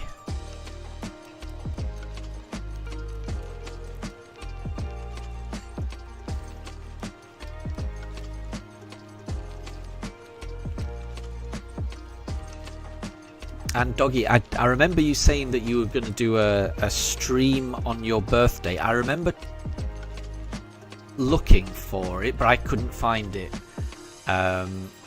So apologies if I missed it, but I couldn't find it when I was on my phone. But I hope you had a really nice birthday.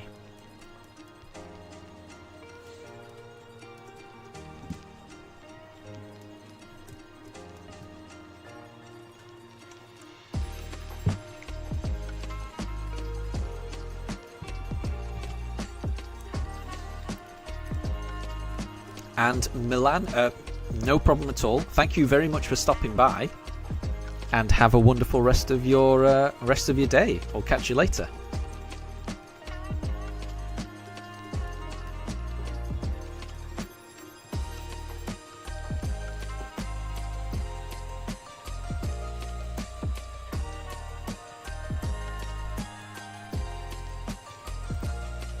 Ah, doggy, it wouldn't let you. I thought that was I was looking and I was expecting to see it and I couldn't find it. So yeah, that makes sense. That's a shame it wouldn't let you. But I hope you had a good birthday in any event.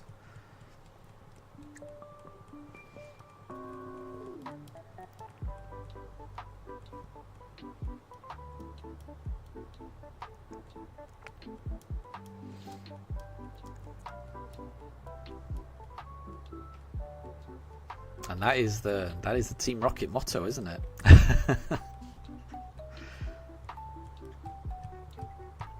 I missed the anime. Okay, right. We'll do Piplup. So I'm on encounter 3628. I'll be doing another 22 encounters to bring it up to 3,650. So that means we'll have done 100 encounters during this stream. No shiny just yet.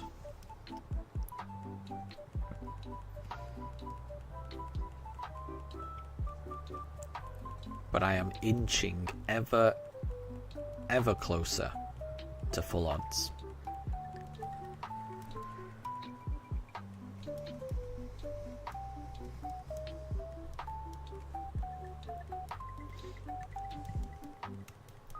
And yeah, I'm sorry to hear that, doggy. Yeah, sometimes it's tricky. I must say, I don't fully understand YouTube sometimes. You know, what it allows, what it doesn't allow. Yeah, it can be very complicated.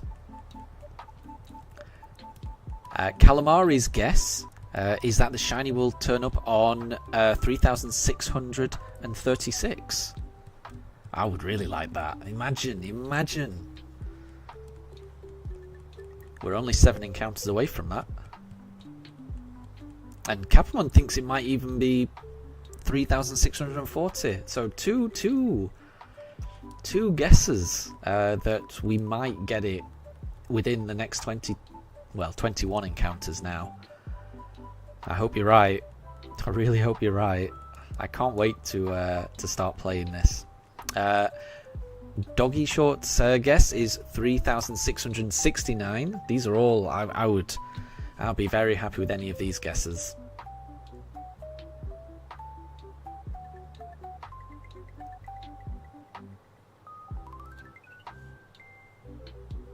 Nah, it's not shiny. And Quizzo, good to see you again. Don't worry. I mean, I took quite a long break between streams. So it's been a long time since I've been regularly streaming, so do not worry about missing any streams. It's always lovely to have you pop by. How are you? How are you doing, Quizzo?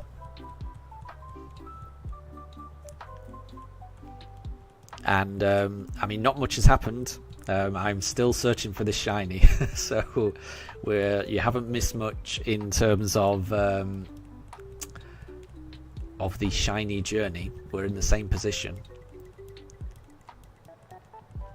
but surely the shiny's got to appear soon. Surely.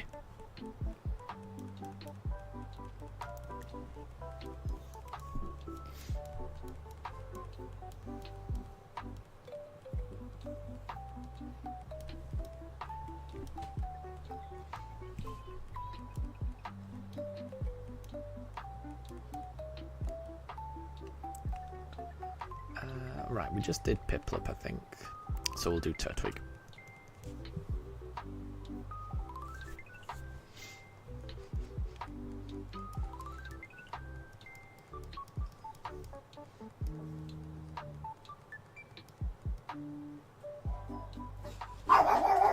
Oh no, even Mifa's barking.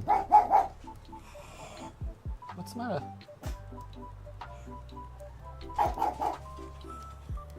Oh, Mifa can hear something outside now.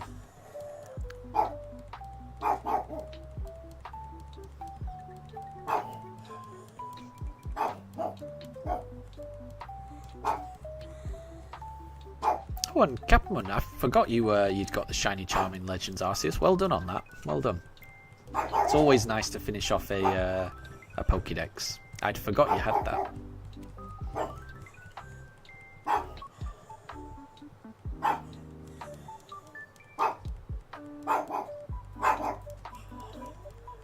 And I think Legends Arceus is my favourite game to complete the Pokédex in.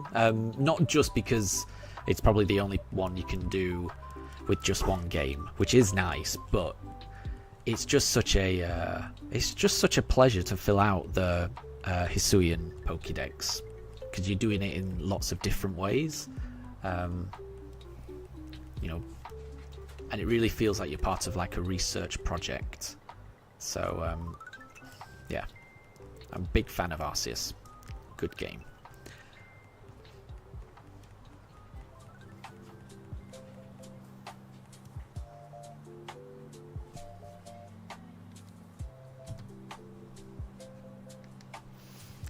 No shiny, so we're gonna do 17 more encounters for this stream.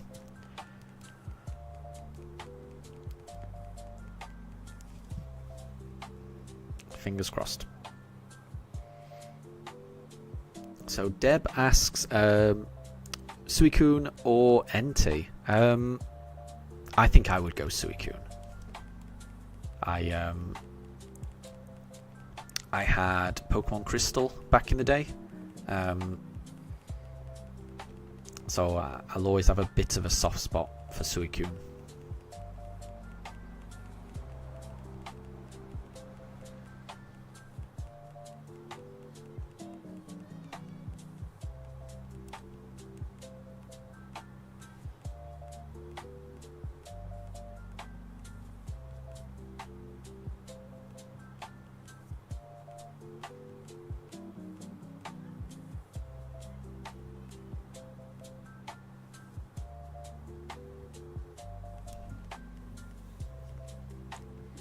And Moondrop, welcome back.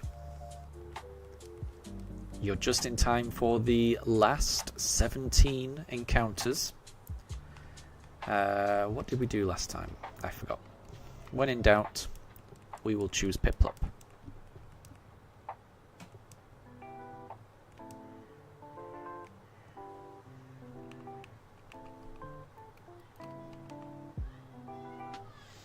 Nope. So that was encounter 3634. We're getting close to Calamari's guess.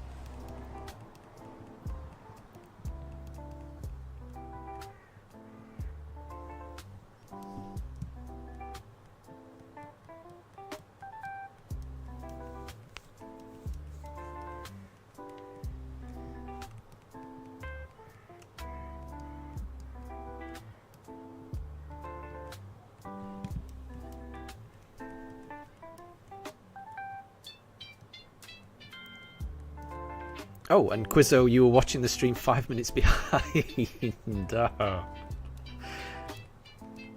That would have made the conversation a little confusing. I can imagine. So Deb has got a Who's That Pokemon quiz. So the clue is a perfectly round shape, eyes wide open, very ball-like with a simple outline, looks like a Pokeball for sure.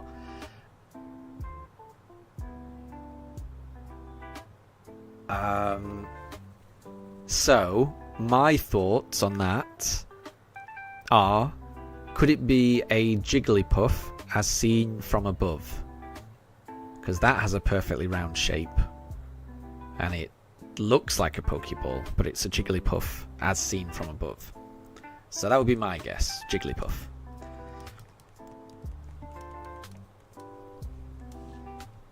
And yeah, Capamon, your shiny only run in Omega Ruby Alpha Sapphire. Which Pokemon are you currently hunting again? As your third party member? Oh, were you searching for... Were you just... I think... Did you say that you were searching in a cave and you were not sure which Pokemon would appear? And it was Jigglypuff I've seen from above. Yeah. That's a meme, isn't it? I'm pretty sure.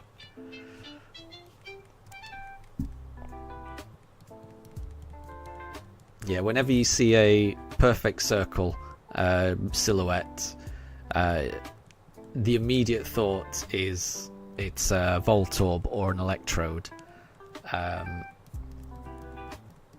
But it could also be a Jigglypuff as seen from above. And Captain, it's Aaron that you're searching for. Yeah, I remember now. Because it does have a very good shiny, doesn't it? And I think you mentioned there's a chance that you might come across a Sableye as well on that hunt. But yeah, good luck getting the third team member. And Doggy Shorts. So we've only got one of the Pugs with us at the moment. So that's Mifa that you can see on the bottom camera. Daruk was here, but he kept hearing things outside, and he was getting a little restless, so he went downstairs and hasn't come back since. So he's gone to investigate. He's gone to protect the house. I'm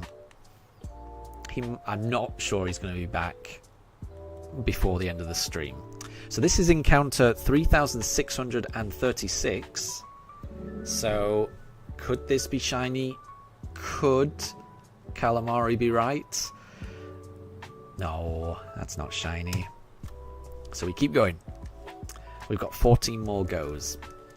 So Deb's got another one.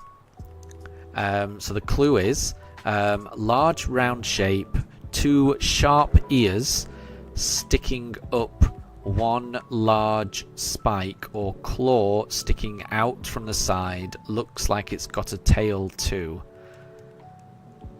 I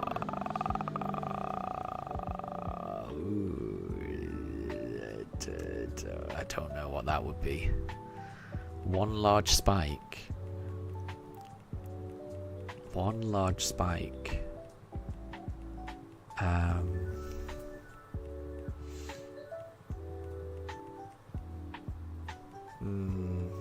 I can't think of too many Pokemon with 1 large spike.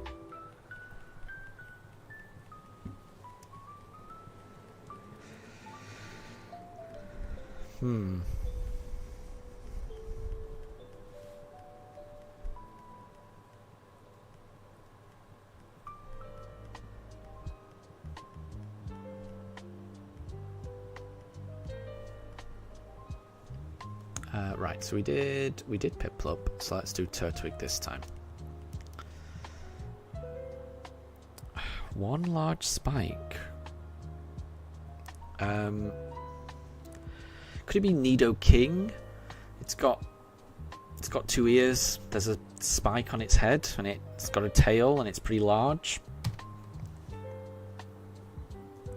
I'm not sure. Nidoking would be my guess, Deb. And Capmon, yep. So there's a 5% chance of a Sableye spawning. Yeah. Good luck. I hope you get the Sableye. That's a really cool shiny. But Aron's a good one as well.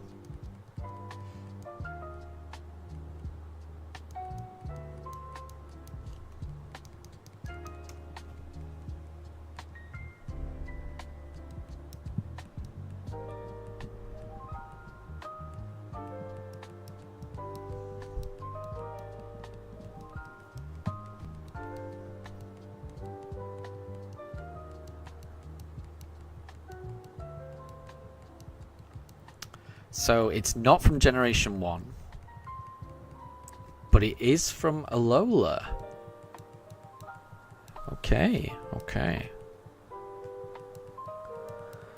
Okay. I don't know Alolan Pokemon too well. A Pokemon with a spike. Okay, let's go... What did I go for last time? Not sure. So we'll go for Piplup.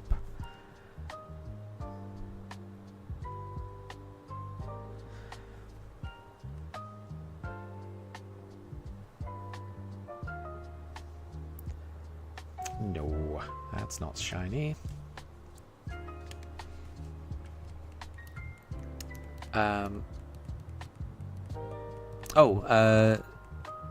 Doggy. Why? I wasn't ignoring you, Doggy. I thought, so when you said, Doggy, so when you said pug question mark, I thought you were asking which pugs were in the pooch cams. So that's why I explained. So if you were asking, if you had a question, Doggy, then please feel free to pop it in chat. So Calamari has guessed Turtonator, but it's not Turtonator. I can't think of any Alolan Pokemon that have got a spike.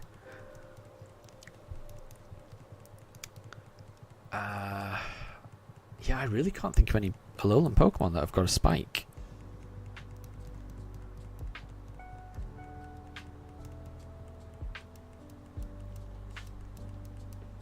Okay, let's go Turtwig this time. So Doggy, you have 4 times.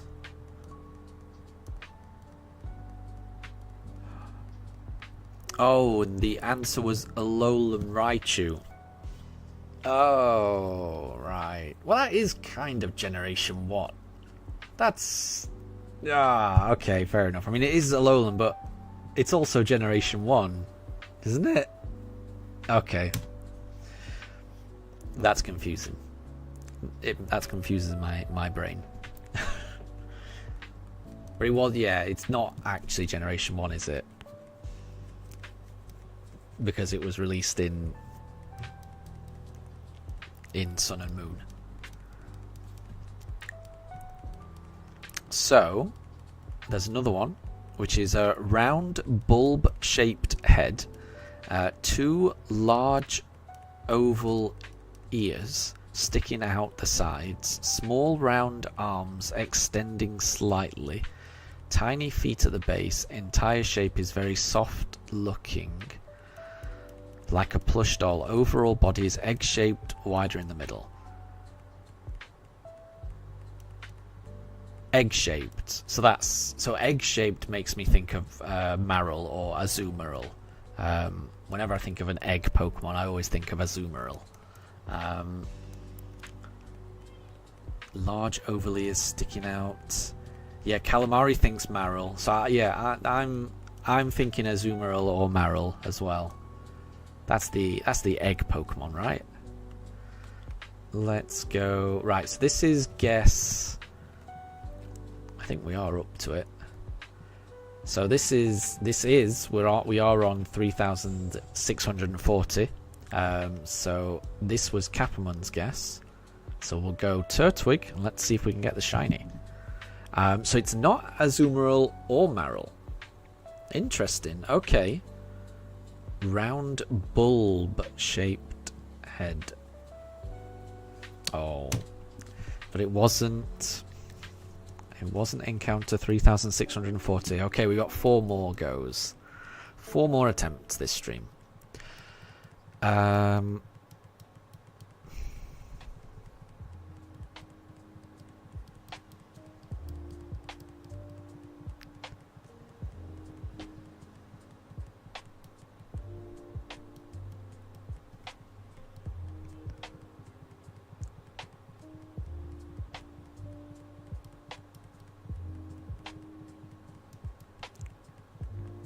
Oh, Calamari's guessing Wigglytuff. That makes sense.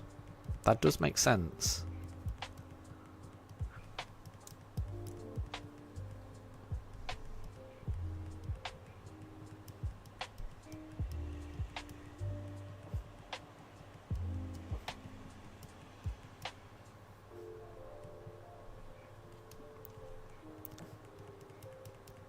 Ah, and it was Igglybuff, the pre-evolution. Yeah? Well done. Well done.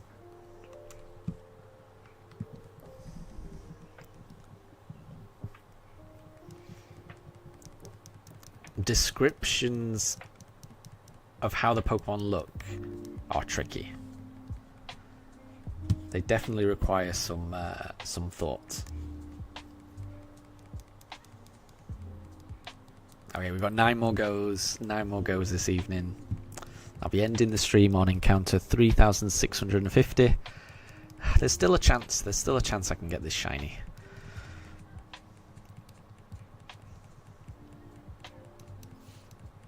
I really can't wait to start playing this game.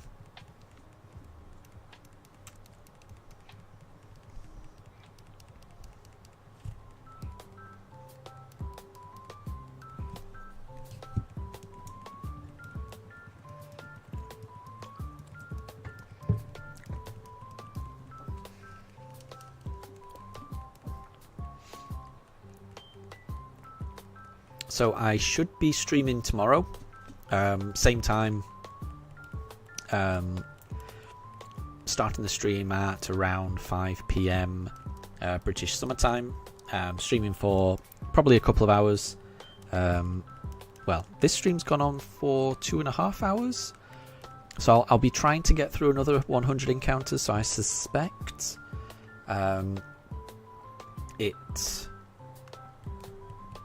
So I suspect the stream tomorrow will be a similar length of time, another 2.5 hours. So that should get us to 3,750 encounters. I won't be streaming on Friday, but I should be streaming at the weekend as well. So this weekend, I should be reaching full odds. That's the plan. And Calamari, you've already reached Victory Road. Well done, well done. Sounds like you will be beginning your Palkia journey imminently. So good luck on that. Good luck.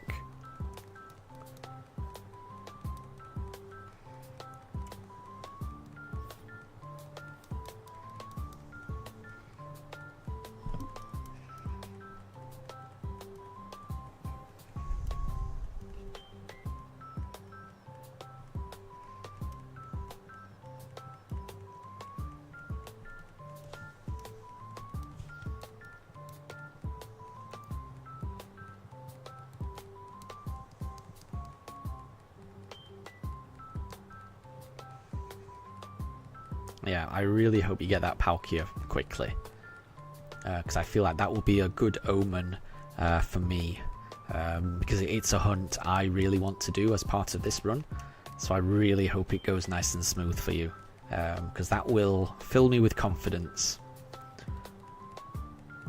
And Doggy, you found a shiny on Pokemon Shining Pearl. Well done.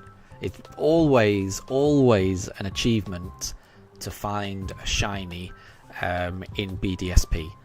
These games are really difficult to get a shiny, so well done on getting that. Which shiny did you get?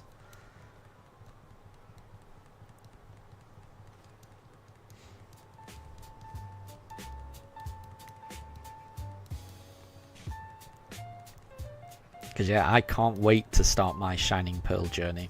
I'm still right at the start of my Shining Pearl journey. Oh, you got a shiny Shinx. That's amazing. That's one of the best. That is one of the best, Doggy. It looks amazing, doesn't it? Looks glorious and golden. It's one of the best shinies out there. It's up there. If I had to pick my top 10 best shinies, Shinx would be in the top 10 for me. It would definitely be in the top 10. So congrats. That would just make any playthrough of those games a wonderful experience, in my opinion. So I hope you have a really special journey with Shinx.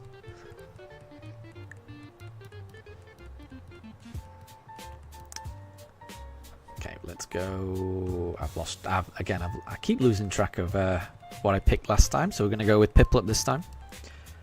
Could it be shiny? Could it be?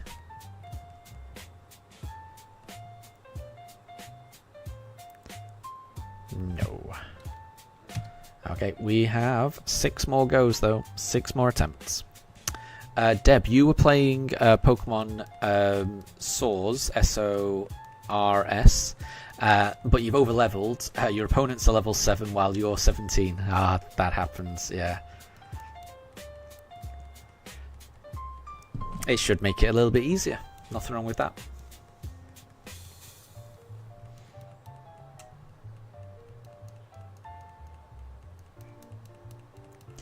And I don't think the Thunderstone works on Shinx, Doggy. I think Shinx just evolves through leveling up. So if you just have fun adventuring with your Shinx, I think it should evolve. If I'm wrong on that, someone will correct me in chat, I'm certain. But from what I can remember, I think it's just you just play with it. So just enjoy your new teammate. And Calamari says it is level up only. Good.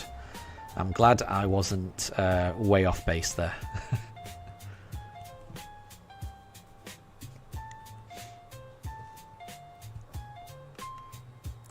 Okay, so I just did Piplup. And Doggy, so you're on the first gym. So you're at, is it Auber City? Fighting, is it Rourke? I'm not sure. But yeah, good luck with that gym.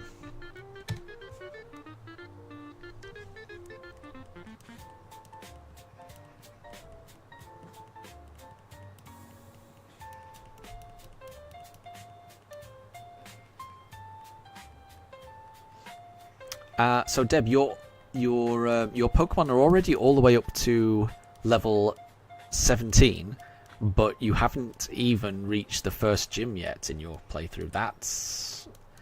You must have done a lot of grinding to get there.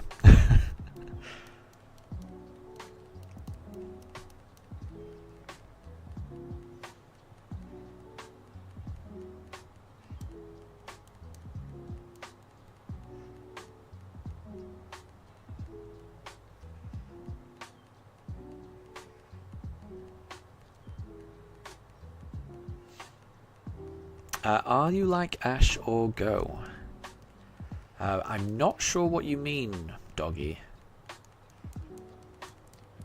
But I am a big fan of Ash. I used to watch the anime all the time. So I've watched the first 2 series of the anime many times. And watching the anime kind of shaped the way that I play Pokemon, you know, because I often find myself picking Pokemon that Ash had on his journey in those first 2 seasons, at least the ones that I watched.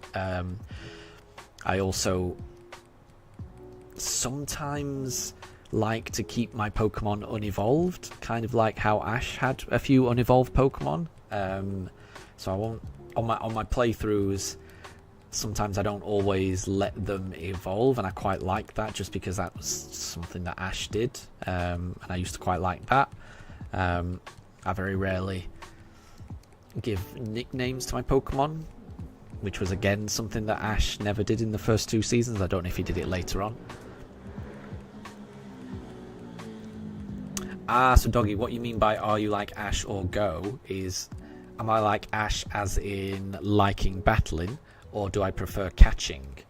Interesting. I think maybe Go then, because I think I prefer the catching.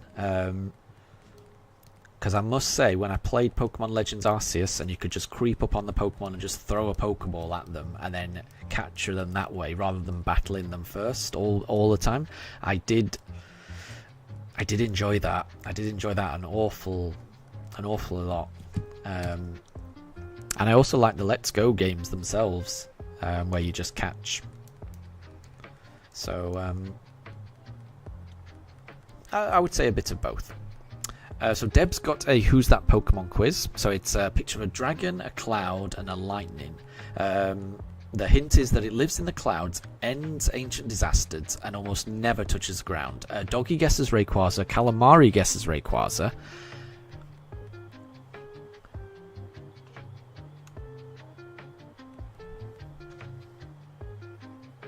And they were both right. So congrats, Calamari, and congrats, Doggy. The answer was Rayquaza. That makes sense. And Deb, so your team at the moment is Riolu, Kling, Honedge, and Ghastly. Nice. That is a good team. That is a good team.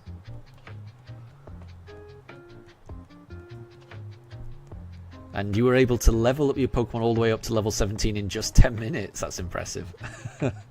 It would usually take me longer than that.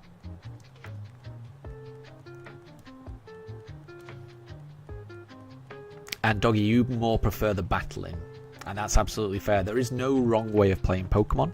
As long as you're enjoying yourself, then that is the right way to play Pokemon.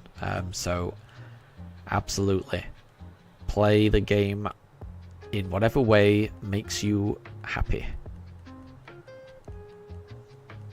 Because it's all about having fun.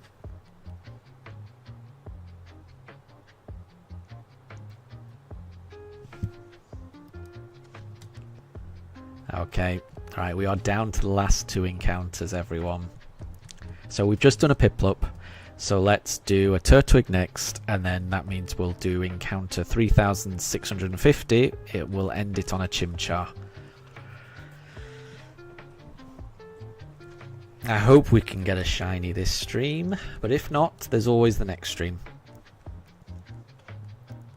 And Doggy, you're currently hunting for a Starly. Are you hunting for a shiny Starly, or are you just hunting for any Starly? Because are you going for a shiny only run? Because you've already got the Shinx, or are you just building your team now?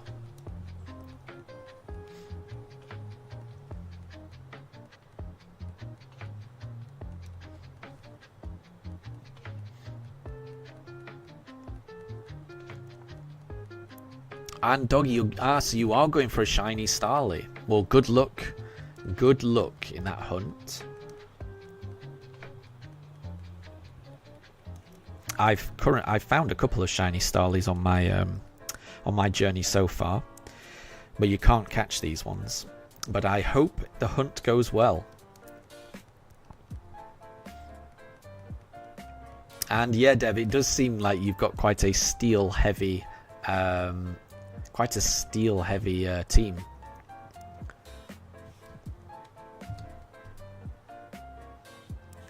Okay, so we got the last one. And Doggy, yeah, I remember you saying that you got the shiny starter. Yeah. I wish I could get the shiny starter. I think, did you say it was Turtwig? I can't remember. Was it Turtwig that you had?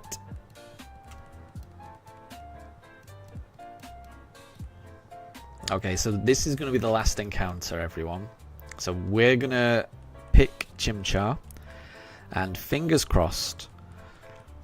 Everything crossed. Hopefully we can get it.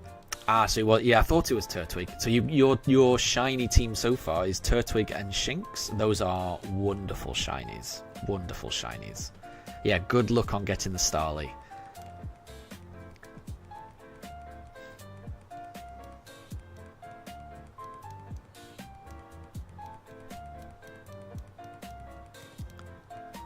And Doggy, yeah, I think your guess was 3669, wasn't it? I'm ending the stream on 3650, I'm afraid. So, on the next stream, I'll be going past that. Yeah, but I've got to, I've kind of got to end the stream around this time of night.